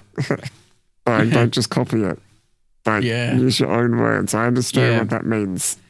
Write something that's going to jog a thought in your own mind. Don't Yeah. write someone else's yeah, thought. yeah, yeah. Yeah. 'Cause you No, you're wouldn't- right. Because you wouldn't say that sentence that way. Say it the way you would say it. You know? Yeah. Take the facts out and change the in-between bits. Yeah. Which kind of puts me onto my next note, which was I love songs that don't. This song lyrically doesn't conform exactly to like standard patterns in the way that it'll say how do I do this? He'll say a sentence like, and then I will come and get you from. And then at the start of the next bar, he continues that sentence on in like, and then starts the next one. You know, like I don't know how to. Yeah, so unless you're looking at the lyrics, you're not going to know what he's saying almost. Yeah, kind of. And I do like that because it's kind of the same way as making your own pattern in the sound of the song. Because once you've yes, it's not a pattern now, but once you've made the song, now it is the pattern. You know what I mean? Like what we just said, whatever you want to do is a possibility kind of thing. Like now it will be the thing that you're making. Don't worry about whether or not, you know, it's someone else's, I don't know. You don't want to use someone else's drop or sound or whatever. Make it completely your own. Don't worry about being try not to be unoriginal. I don't know. Somehow that connected together in my mind. Didn't string the words together well. I don't. His voice kind of at points when, especially when it's quiet and just at the end there, where he's like on his own singing. Mm-hmm. He's got some sort of thing that reminds me of Freddie Mercury when he does just the vocals only. He's just got something about I don't know the sound, like the imperfection kind of thing. Yeah, you can kind of hear that the words are coming from his mouth, if you know what I mean. Like, I don't know how to explain it, but it just got some. It doesn't sound like Freddie Mercury, but he just tiny bits like the air and stuff around the song. Like the inhales, the lips touching and pressing together. Yeah, okay. That kind of somehow. I don't know. I haven't quite formed that idea, but yeah. No. All right. But I really liked. I don't know, certain words stood out to me. Like this one sentence there where he says, alone in my house, frozen away, but don't get me wrong now. As you say, I'm trying. And then later on he says, I'm okay. Because he says that sentence twice. I can see how that kind of connects to you. Yeah, well, I'm like in my room alone most of the time. So it's like, kind of relates. And I think I'm okay. Yeah, and it's not like you don't want people to be sorry for you. You're just like, no, this might be, yeah, I can see where you're coming from. Because it'd be like, you know, I don't know, let's say you've gone through something horrific, a family member's died or whatever, and then there's, now here comes the 100th person to say, oh, I'm sorry for your loss. And you're just like, fucking, I don't want your sympathy, man. We're all, like, it's okay. Exactly, it happens, yeah. Yeah. Shit happens. Yeah. And also he says not everything means something. Is that what he says? Or not everything means something? Not everything needs to mean something. I don't know. Kind of that something sort of thing. That's what lines. it means. Yeah, it's like this. Yeah, and that sort of connected to me a little bit too. I agree with that. Now that you've mentioned that, I'm happy. Like as in, I'm happy sometimes to just do nothing. Don't always have to do something, you know? Yeah, no, you're right. You don't always need to be entertained. You can just sit and be sometimes. But I also take that to be like, even, what's a good example? Like, let's say you make a joke with your friend and maybe you were thinking of maybe not making that joke because you don't want to hurt the friend or whatever, but you're just making a simple joke and you hope that it comes across as whatever it is. It doesn't matter. It's like, no, we're just being, there's no. And even if you don't know why it's funny, it doesn't matter. It's good. It's all good. Just don't take someone else's rights away. I feel like that's my only law that I truly hold. My only moral is don't take someone else's rights away. So as long as, and I think that it can apply to any human. Like I put that onto everyone. Yeah. All right. Just don't inflict on me. Don't expect me to, just because you believe in God, don't expect anyone else or the government or us to have to enforce your belief. You know what I mean? Or I don't know. Yeah, so I would probably... Yeah, where would you whack that? I'd put it in my like everything list, but also probably in a critical listing maybe if I wanted to Okay. listen or feel something, you know. Well, that kind I of- did chuck it in my drinking music playlist. Nice. I quite like that, and I will be listening to it again and their other stuff. I didn't listen to it up until now, but I definitely will be. Yeah, I think they I are. opened a door. I think they are a popular band, but that doesn't matter. Like, if you like them, you like them. That's all that matters. Oh yeah, no, I don't care about views. That's not going to worry me. No. I guess that's like the same It's the person who sound. sees it. There's the same person who sees a review on a movie and go, "Oh, no, not for me. Then I'm not going to watch it." No. And you're like, "But that was another human's perspective. Yeah. Get your own perspective." All right. So, what was your last song that you gave me? My last one was "Phoenix Flame" by The Ghost Inside, Yeah, which is just a super powerful screamo song about death and rebirth, which is Yeah. So your fucking note epic. was pretty much just that. I just read it out. Yeah, Yeah. falling down and getting back up. Yeah.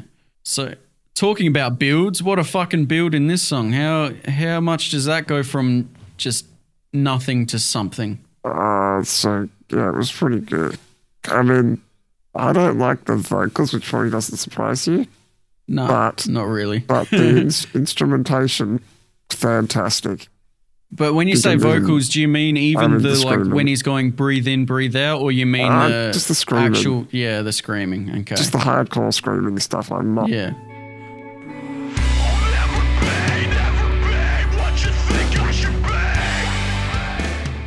Yeah, this is what I But don't expected. you think?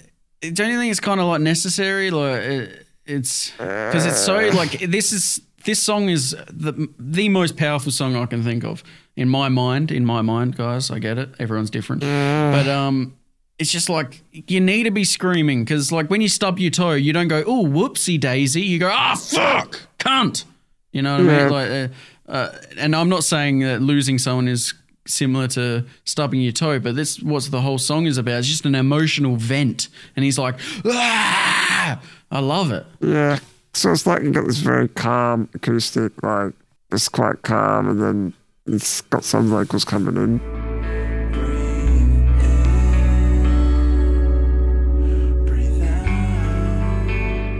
Yeah, just breathe in, breathe out. I like that bit. Like, it was all cool. The instruments were very clever, very well placed. Just as you'll try and get me into anime, I'll get you into screamo. Yeah, I will exactly. I'll make you add at least one song with screaming into one of your playlists eventually. So now you start with the screaming bit, but I don't hear people ever scream like that. That's the problem. What? What about someone who's That's someone who's just found out they lost their child? Yeah, You can't but imagine don't them wailing scream out. like that. What are you talking It'd be about? similar, but it wouldn't sound like that. No, yeah, because this is a professional screamer. This is what he does Yeah. for a living. It sounds good. It doesn't sound fucked up. But I Yeah, don't know, I know what man. you mean. I can just heap That's see what I that know. someone's like who's going through something powerful, whatever it is, all right? And they're like, give me more. Come on, God. Why did you do this to me? And they're like screaming to the clouds. To Like, be honest, I think I just don't think you've ever been that emotional. when I was little, probably, but not. No, yeah, you're right. When you're little and So someone now it's takes okay. your toy. So now it's okay. Just the initial round and Do like, this alone. Can you help me? So, at about what time are we at now? At about 2 minutes 30. Yeah. We just passed it. I mean, I didn't notice it this time, but when I first listened to it, I was in the middle of taking down a note, right? Yeah. And I'm like, wow, what the fuck? Where'd that come from? Just the instruments made me shiver. Like I felt a shiver down my spine just from the instruments, not from me singing. Yeah, okay. So So you got the powerfulness from got not the powerful lyrics, from the music, from the instruments. Yeah. Well, that's So a good thing. I still felt it. And I'm No, like, fucking oath. and my note was at about 2:30. Fuck the emotion in the guitars, and then the violin too.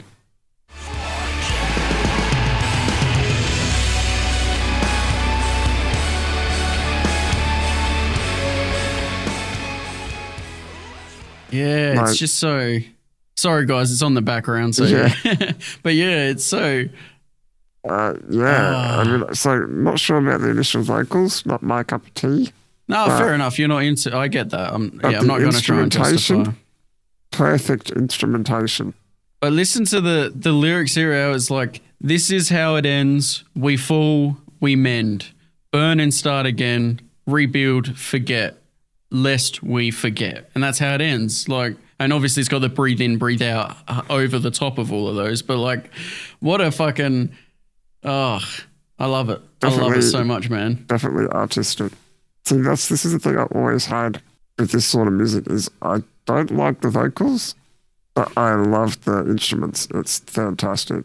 Yeah, absolutely. And I think that's just comes from And the more you listen to it too. you're like hell into producing, and I don't mean like the product, I'm but more like, you critical, know, how yeah. how things work together, why they put that there, combining this with that, you know, like the intricacies behind the song. Yeah. So yeah, I mean, I still felt the emotion, just not the same way you did.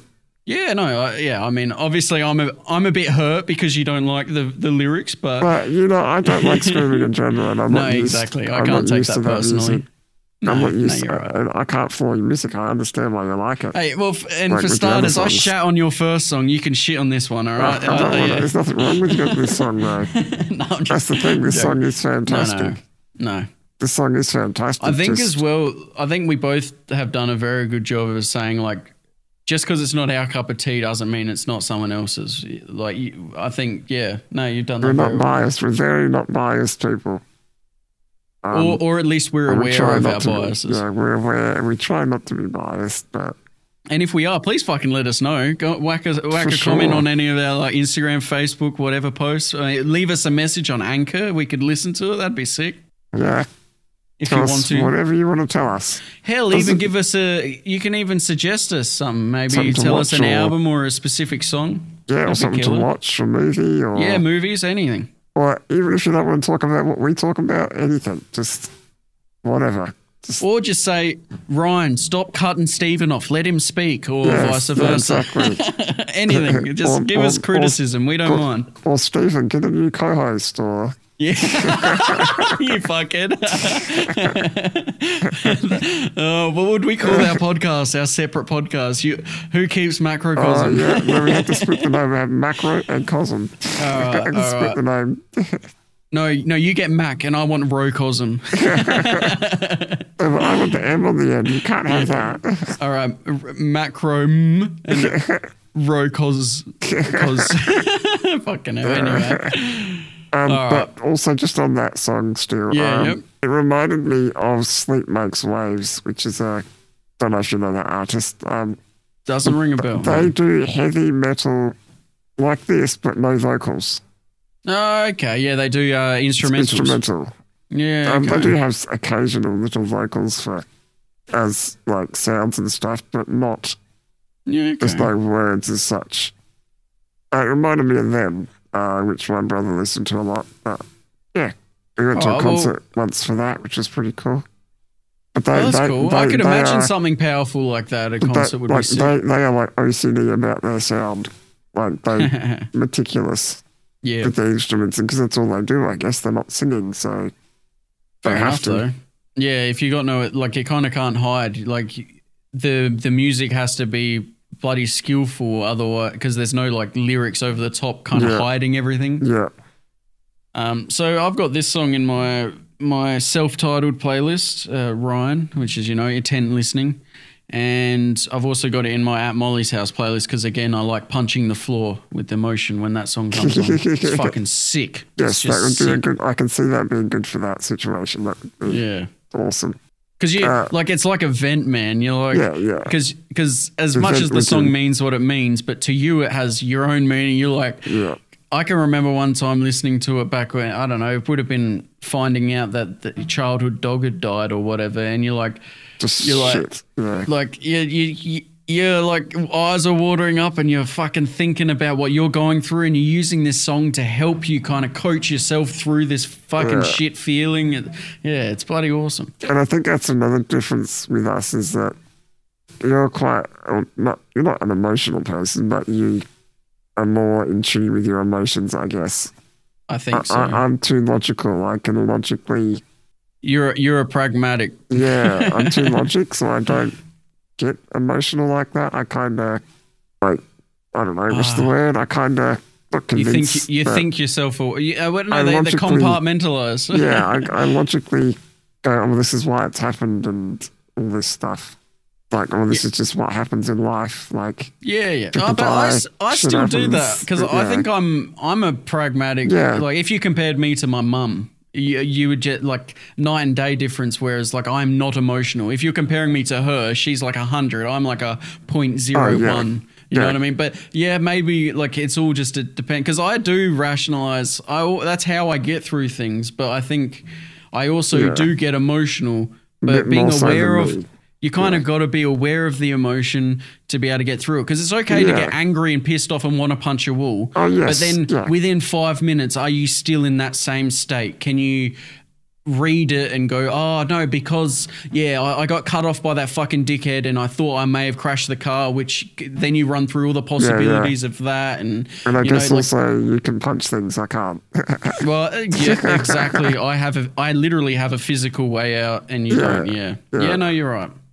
I never even considered that. You're absolutely right.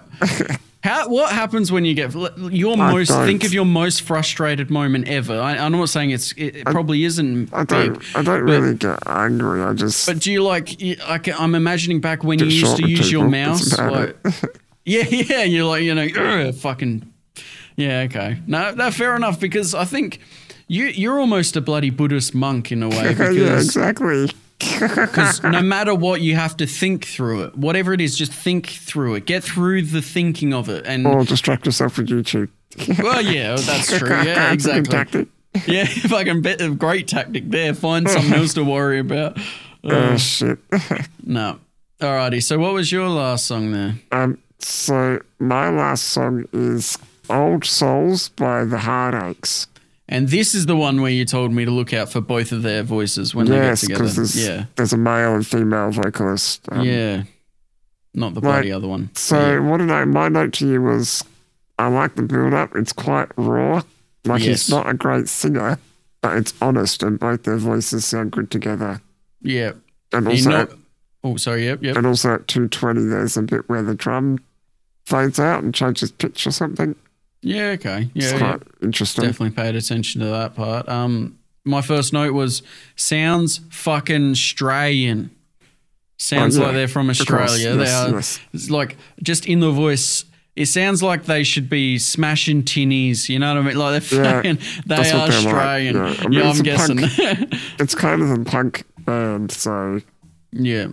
It's like and I'm guessing this is one of their softer side of it. Yeah. I mean, they swear a lot in the other songs. I did like what you said, go to the 2-minute 20 mark, how you said about the drums it fades out to just the drums and it's the two voices. It becomes like the duet. Well, there's two voices now. Oh, there is two. I'm barely old enough to know better. So she kind of like, is it a she? God damn, Yes, I'm getting that right. I think so. So yes. she's like the backup singer. Is she playing another instrument as well as? I don't know, because there's drums. Because it builds up slowly. So they got like acoustic guitar, then the drums come in, then the bass guitar comes in, etc. And they keep adding stuff. Yeah. I'm just looking up the band the members. Sorry. Definitely a female, but she's not in other songs. So maybe she's featured. I don't know. Maybe. Actually, that early band that had a female, and nowadays they I don't like them. I don't like them. Fuck them. Nope. Don't like them. They're a vegan-friendly band from Australia. Nope. Oh my God. Fuck yous. Eat some meat and punch some dogs. Fuck off. When did off. that happen? I didn't know they were vegan. Crap. Well, I mean, it's what their Facebook page says. I'm just joking, guys. I'm just being a cunt. All right. But I didn't even know that. So there you go. It's what says on their Facebook page. Why is that your first thing on your Facebook page, you pretentious cunts? Fuck off. Because they're hipsters, it's the hipster thing. Oh, go burn a fucking record, you twat. Fuck off. No, serious. What the fuck, man? I don't know why that's there. I don't. Yeah. Ooh, vegan-friendly band from Australia. Ooh. To be honest, I don't follow them enough to know what they're like personality. No, that's why I don't feel so bad paying him out. I know you're not like a huge fan or whatever, but like, what? It'd be like us going like, all right, Macrocosm. We also don't punch dogs in the face. Like, what? Yeah, of course. Why? All right. Why is that necessary Right, about it's the our age podcast? of Facebook. It's the age of Facebook. Everyone needs to be better than everyone else. Burn it to one the up everyone, ground. you know? I'm better than you because I'm a vegan. It's like, fuck off.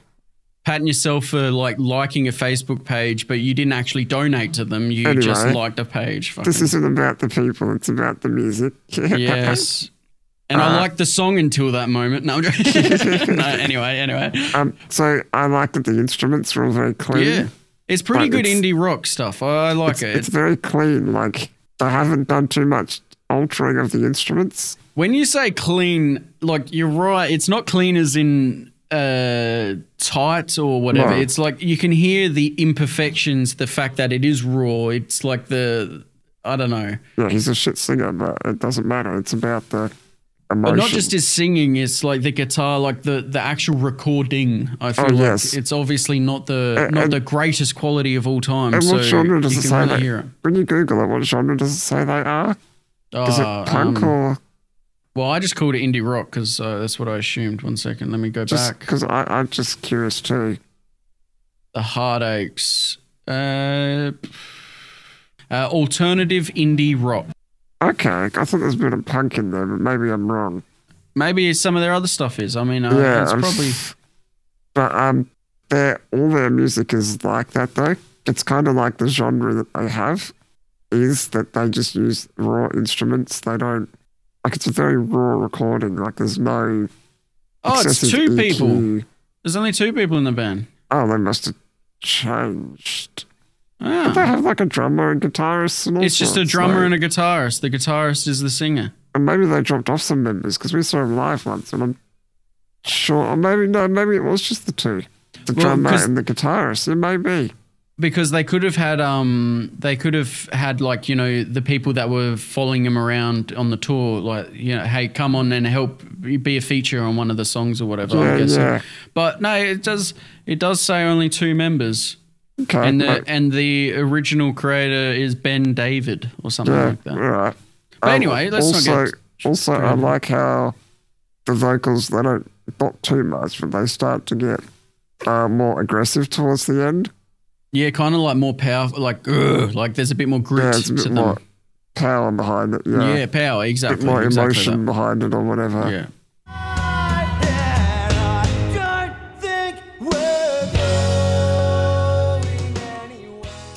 But not excessively. It could have been more, but like from other songs I've heard, you could. Did you read the lyrics? No, not specifically. They're depressing fucking lyrics. Oh yeah, it's a depressing band. They are about maybe we shouldn't be together. Like essentially, that's like the whole song is like. And I felt like saying like, well, then just fucking break up. Like this song has depressed me so much that I wouldn't want to live with either of you. Maybe it's like Romeo and Juliet. Maybe they want to be, but they can't be, and because of family shit. Romeo and Juliet, I love that. They do that a lot in movies. There's a lot in movies, isn't it? It's like when the dad tells the daughter, you can't date him. And it's like, well, she's just going to march out there and suck his dick right away. You've just lit that fuse. You don't understand. Also at the end of the song, he does like a long note or the long end of a word, drags it out.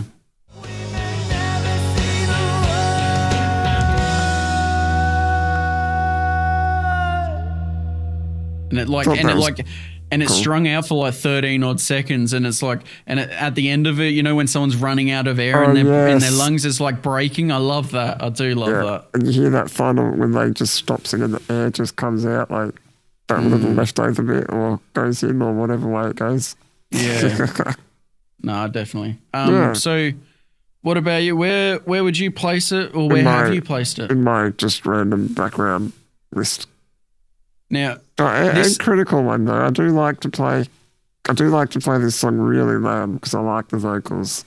Yeah, no, that's fair. It's so a good song. In my critical, If I had to occasionally. put them in an order of songs, I liked your second song the most, and then this one. The second Okay. song, Gang of Youths, that one I liked thoroughly. Okay, But then I well, like this one. So I would go Gang of Youth and then your Phoenix Flame. Oh, Ghost I wasn't Inside. putting mine in there. Jesus. No, but that's what I would. Out of all the songs today, that's what I would put as first and Alright. second. All right, if I'm putting first and second. Yeah, see, none of yours even make my top three if I'm going to do it That's that way. fine. And that All right. seems so Okay. selfish, man. Okay, do that. Do what you think there, and then I'll pick the two of yours that I would order. All right. So mine, to order mine, it would be, oh, fucking hell. So Overall. it'd be, the first one would be Phoenix Flame, then I'd Yeah. go Demons, Emerald Lake, and then I'd go our song, Rainbow, Okay. Kin Surprise. All right. Well, out of yours, I would go Phoenix Flame, Yep, thought and so. then or maybe Rainbow Kitten. Oh, see, I was surprised there. Fuck yeah. All right. Yeah. That's sick. I'm surprised at that. I'm surprised those two toss up there. No, cool. Cool. And just quickly, just so we can wrap it up, where I would put Old Souls, where I could see it being, I didn't put it anywhere, sorry, but where I could see it being is in the background music, like you said. Yeah. Like that could be, I mean, it's a bit more depressing, so I couldn't quite yeah. say drinking music, but like you said, background music, you know, where you put it on and there's heaps of just random random. songs. Yeah. Yeah.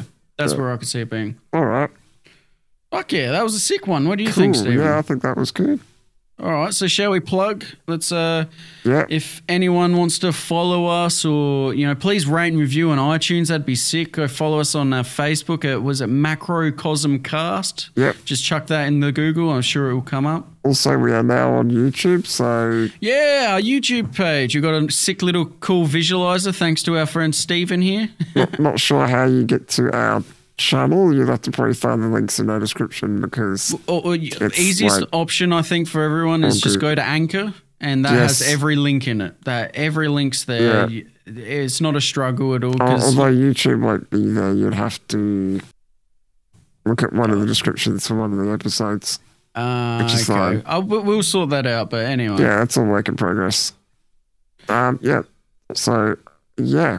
like and review. Leave us any comments, please. You know, give us feedback. We would love it. We'd love Yeah. to hear from Any you. kind, negative, positive, whatever. Yeah, Hit us with fucking. it. Too much Ryan speak, too much Stephen speak. I'm thinking it's probably the Stephen one. Yeah, I get it. Oh, yeah, whatever. Alrighty, guys. Yeah, Good talking to you. Yeah. See you guys. See you next time. Alrighty. Bye.